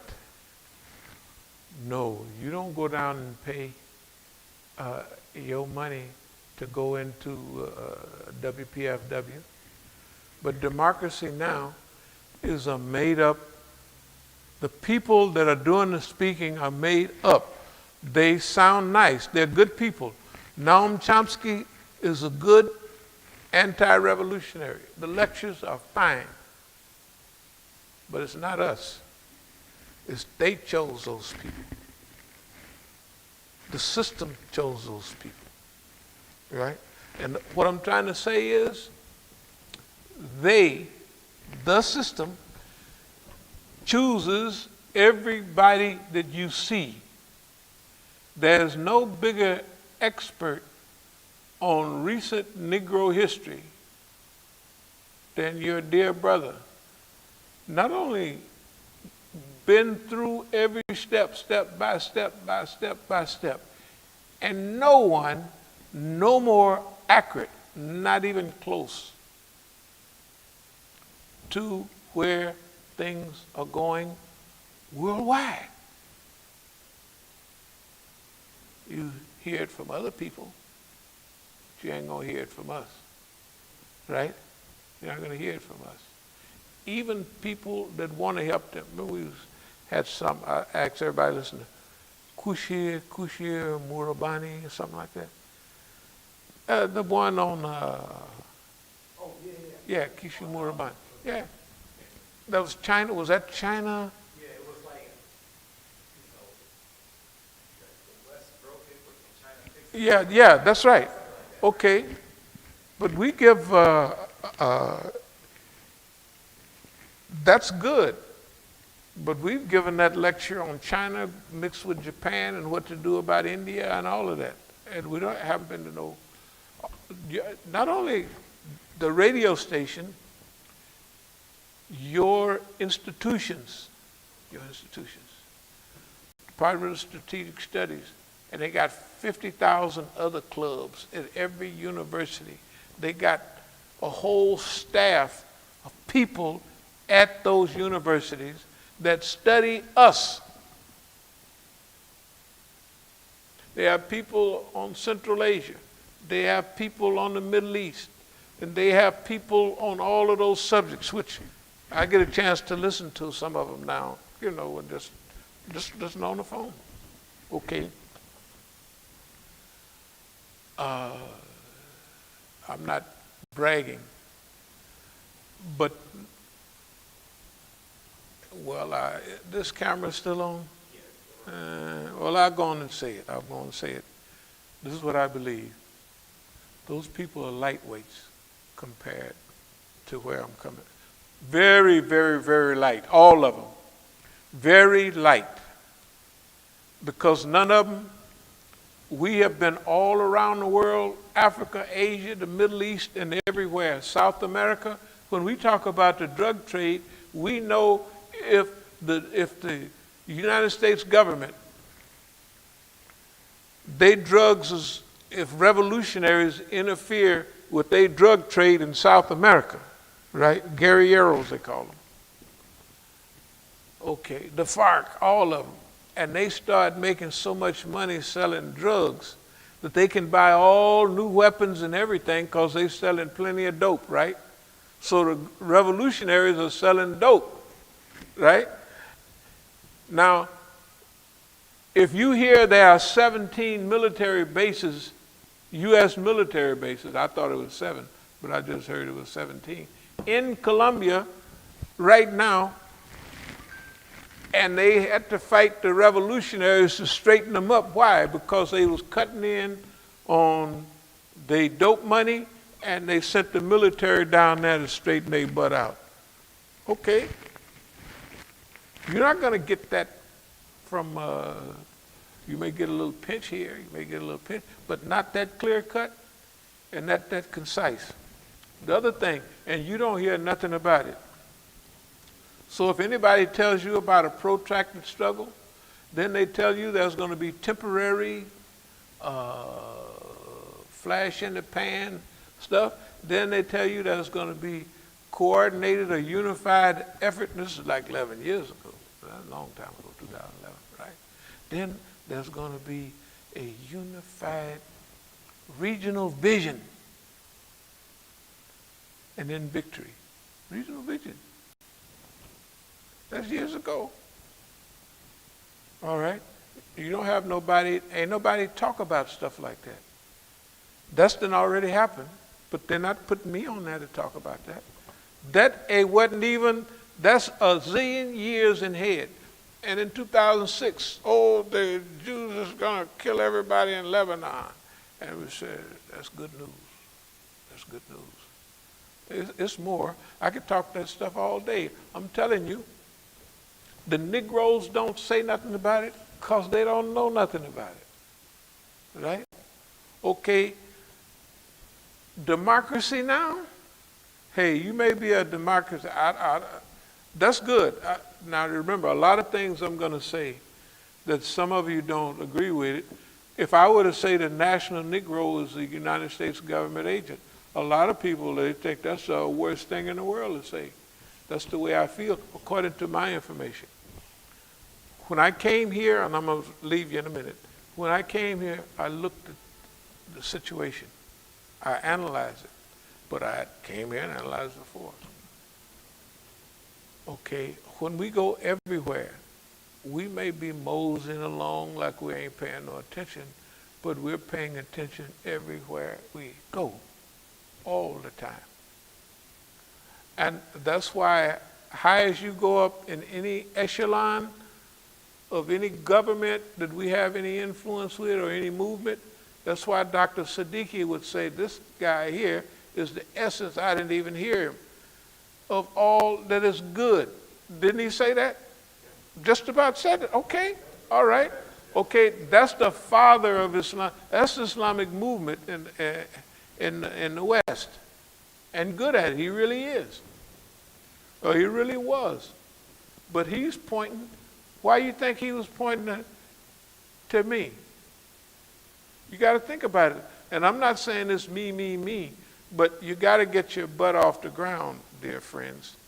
Hey, ain't nobody playing with us. You sleep another few weeks, and boss man will beat and bump you, because remember, boss man is organized.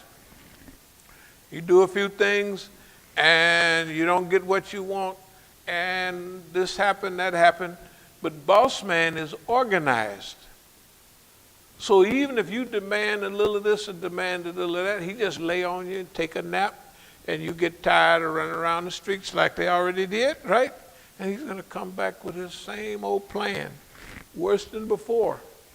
Yeah, worse than before. So, okay. When I was talking about certain other programs, do you think, you ever heard of the COINTEL program and all that stuff? That's the old stuff. The new stuff is the same thing except 50,000 proactive, preemptive, fabricating the enemy, right? All that stuff I was reading the other day, fabricating the enemy. That's what they have. That's what they do. This world is a big setup. Democracy now is going to tell you some good stuff. Democracy now. But you're not going to have no revolution from democracy now, or evolution. They don't tell you nothing about what you can do right now. Okay, let's all get together. We didn't have enough. They didn't have 50 years. They didn't have longer than that. Radio station started in 49 in California. Okay? When we said hand-picked Negroes, we meant hand-picked Arabs, hand-picked white folks. People that appear regularly on anything are hand-picked. Think about it. When this coronavirus and stuff rolled out, they said, well, there's so many Negroes dying. One thing said it's 3.6 Negroes dying for every one somebody else. And some say 2.4, 2.5. It's according to where you are. Nobody has thought of how can we go through all of this? And nobody is saying we need a new world, a new constitution. Where have you heard that? Where? Where? I mean, what are you talking about? Reform what? The Constitution? You wasn't even meant to be in there. The Declaration of Independence, didn't we read to you the first part that Thomas Jefferson had wrote, but they didn't let him put it in there? Thomas Jefferson wrote that. They said, leave that paragraph out. Then, life, liberty, and the pursuit of happiness, and if a government don't do what you want, you got to get rid of that government and put one in to your own liking. That's what the Declaration of Independence say. Okay, all of that stuff show that you have never, me and you, been included in the Constitution or nothing else. And the only thing they want me and you to do is carry some water for them. Now they don't need you to do that anymore. This is a life and death matter. Those people are so smart, why don't they have any solution? It's not only them, why don't the whole crew, the scarf wearing Negro man, right? What's his name? Something like that. They wear the scarf. No, he wears a scarf. He always on. Yeah. Why? I like all of those guys. I like their lectures. Chris Hedges, I like all their lectures. Why don't nobody have no damn solution? None of them. It's just a question. Why aren't they pointing somewhere to do something? What does it take? 10 years? We got it. 20 years? We got it. 50 years? The stuff they're talking about now is the same stuff they talked about in the Kerner Commission. You ever heard of the Kerner Commission? Kerner Commission. Back during the old days, 67. We need police review boards. And all that SHIT. Hey, man, I'm sorry. Do they have another question they had with Yeah, that? well, they put a lot in these next few comments, but I guess the summary is, maybe we shouldn't be talking bad about our brothers. Okay. That's kind of the summary of it. Could I stop you for a minute? Everything that's happened to me has been happening to me for 40 damn years. Our brothers, those brothers cut my throat. Don't say nothing bad about Muhammad Ali. Well, hell, it was 20 years ago. I'm lucky to be alive. They try to slaughter a nigga. And they do, look, don't say that. The other brothers, in 82, when I refused to do such a thing, in 83, they got the Brooklyn Imam. Right there, following the program. And everybody know it. I know one of the brothers in Philadelphia who's talking. I'll think his name in a second. He does the camera work and stuff. He used to work for AMC down there. Fareed. We was discussing this. He said, yeah, this happened, that happened. Then they went, me and him was talking, then they went and got Siraj. That's what he said.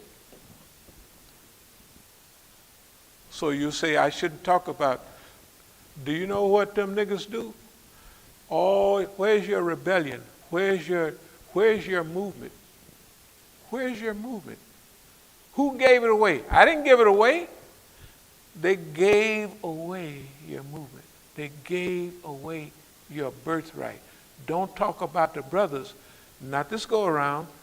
We've been pleading to people for the last 10 years at least, hinting, we're going to say this if you don't do that.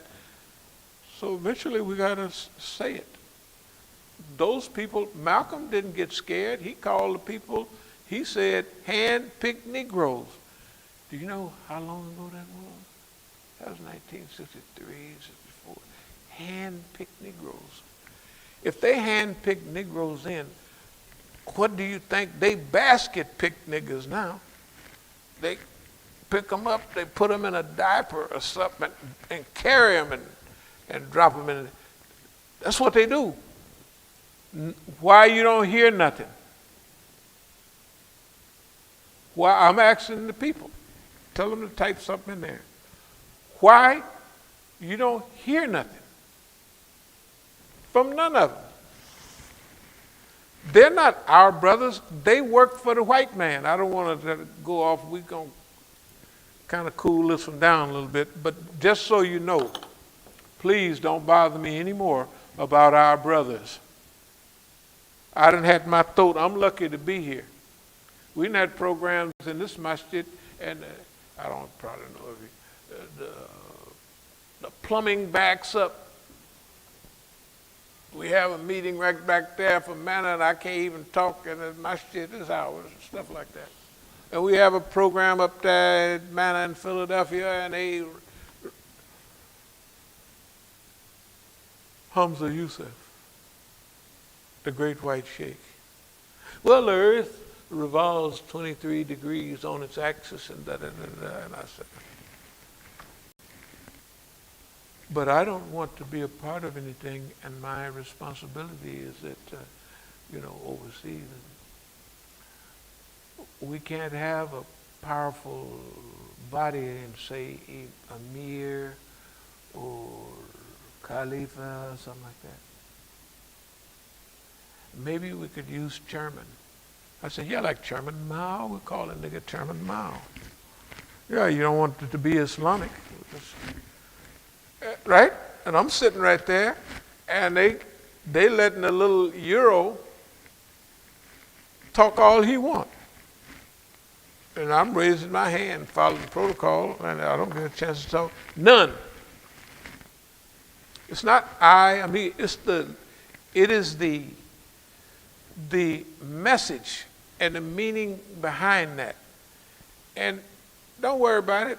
Go read the Quran. It'll solve it for you. Do you feel strange that a man that from amongst you that looks like you, that's all the Quran retells, right? So you're upset with a nigga? Yeah, a nigga. They can't have no sense. You don't see none of them else. They preachers, they run their mouth and they don't do nothing. Now we're gonna cool this down a little bit. So if you ain't seeing it right now, but I just tell you, I'm sorry. Don't worry about a thing. This is a dangerous world we're living in. Don't you know they slaughter people by the millions? Don't you know they starve people to death? Don't you know they have babies with stunted growth? You know what I mean? Bow legs and all that stuff? No, they do. We're not doing it. The system is doing it. This system. And any dictator in the world, from Saudi Arabia to anywhere else, all of them, in the bed with boss man. Democracy now is a nice standard program. But it's a placebo. Placebo, like whatever they'll do. It ain't gonna cure you. The most of the cure come in your own mind, since you think it'll help. It helps. But it ain't no real tonic in there. Anybody got anything else they want to ask? Yeah, and the last thing was after it kind of pivoted from, okay, all right, so we have to address it. Okay, so how will we stop the hand-picking? What's the cure to the hand-picking? That's the question now. Well, how to stop the hand-picked Negro. Our goal is trying to invite the hand-picked Negro to cure itself. You wouldn't believe, I guess everybody that's here that hears this stuff, we plead with these Negroes every other week. Come on, man. Okay, 10%, right? Tell the truth. We said, hey, man, just 10, maybe 50, if you can spare. If you can spare. We plead with the Negroes. We can't make them do nothing. In fact, this evolution is going to be so finely tuned that the people that really participate, it has to be self-motivational. This one will be involved in human evolution where the people will evolve behind dictates. Like for us, we say we want to be influence the direction of change, not force the direction of change, not none of that. Because that's the old force method, that's the old, but if we can influence the direction of change, then that means that you can do it if you want to. We want to help people want to be free, want to do the right thing, not make them do the right thing. Because if you're going to make them do the right thing, like I told FBI a while back, I said, I don't want to live in the world you guys hooking up. A dictatorship, man. I call it global lockdown. Everybody going to be like locked down, like they are now. But worse, you won't be able to do nothing because the spy satellite, the thing sniffing under your thing, is going to report you if you do get a bad idea. They'll have a little bug thing. They already got them, little flies and stuff that fly around, and they set a little camera right there, right? They got that stuff right now. They just sit there at a damn fly. That's now. Imagine we have to kind of reform and fashion a good world where that stuff is not necessary. Because who wants to live in that type of world? That's what homeboy, boss man, that's all he know. You're going to do what I say or else. And then the damn fool, artificial intelligence, Now, boss man is crazy. I don't have no worry about the earth. It's been here 4.5 billion years. It's supposed to be here another 4.5 billion years. So it's going to fix itself. Don't make no difference. But dumb boss man, he wants to make more money. So he's making a robot that learns and improves on its own. And the white man puts everything in the robot, so the robot, like a robot, they got one that couldn't play chess at all. Well, just put the rules there and the robot play, and he lost the first game. After that, bam, he wins. Some robot that would win every night, most of the big masters, not this one here, last week, this boy knocks it off. He learns because he's got everything programmed that the white man, all the dictionaries, all the chess masters, everything, all the possible moves. And they want that guy, this fool here, to run that one, as if the thing that they put all that knowledge in ain't gonna figure out how to fix itself. All right, and it'll fix a few of his homeboys, get 4 or 5 of them, and they knock the whole world over. Why? Because this guy wants some more money, and he wants robots to do it. The only thing about it is a damn robot can't buy no car or a house or nothing. He's putting himself out of business. The man ain't got no sense. And you want to sit around and wait till he acquire this boy? Hey man, he don't do no long range nothing thinking. He just stupid. Well, excuse me. We're not going to erase all of this. But what was the other part of the program so I can wrap it up? What did they want to? Oh, that was it really. That was the last one. You were just saying, basically, how to get the brothers. How we came around to getting, we got a problem, but so how we going to fix it? Hey man, we'd like to hear we have been working on that for just say 40 years. I mean, that's what I do. I think about how we going, and we done thought about trying to make him do it. They ain't gonna do it. They ain't good because we don't want to do. If Boss Man did it, we don't want to do that because who wants to turn into Boss Man? Right? Who wants to turn into a dictator and make everybody do? That ain't no fun for me, them, us, or none of us. The other thing is, we have to learn that. The talks we give, we try to work on the heart of the people. That's what we're trying to do. Maybe you just heard one little thing about the white lady on democracy. Now, poor lady. No, you got to listen to everything we say. Man, we've been pleading with the Negro. Come on, bruh. I mean, that's actually the language come on, man, let's just, you know what I mean? If you can't give a nigga a lot, just a little pinch, just give a little signal here and there, do anything so we can downright, that we've been saying this so long, that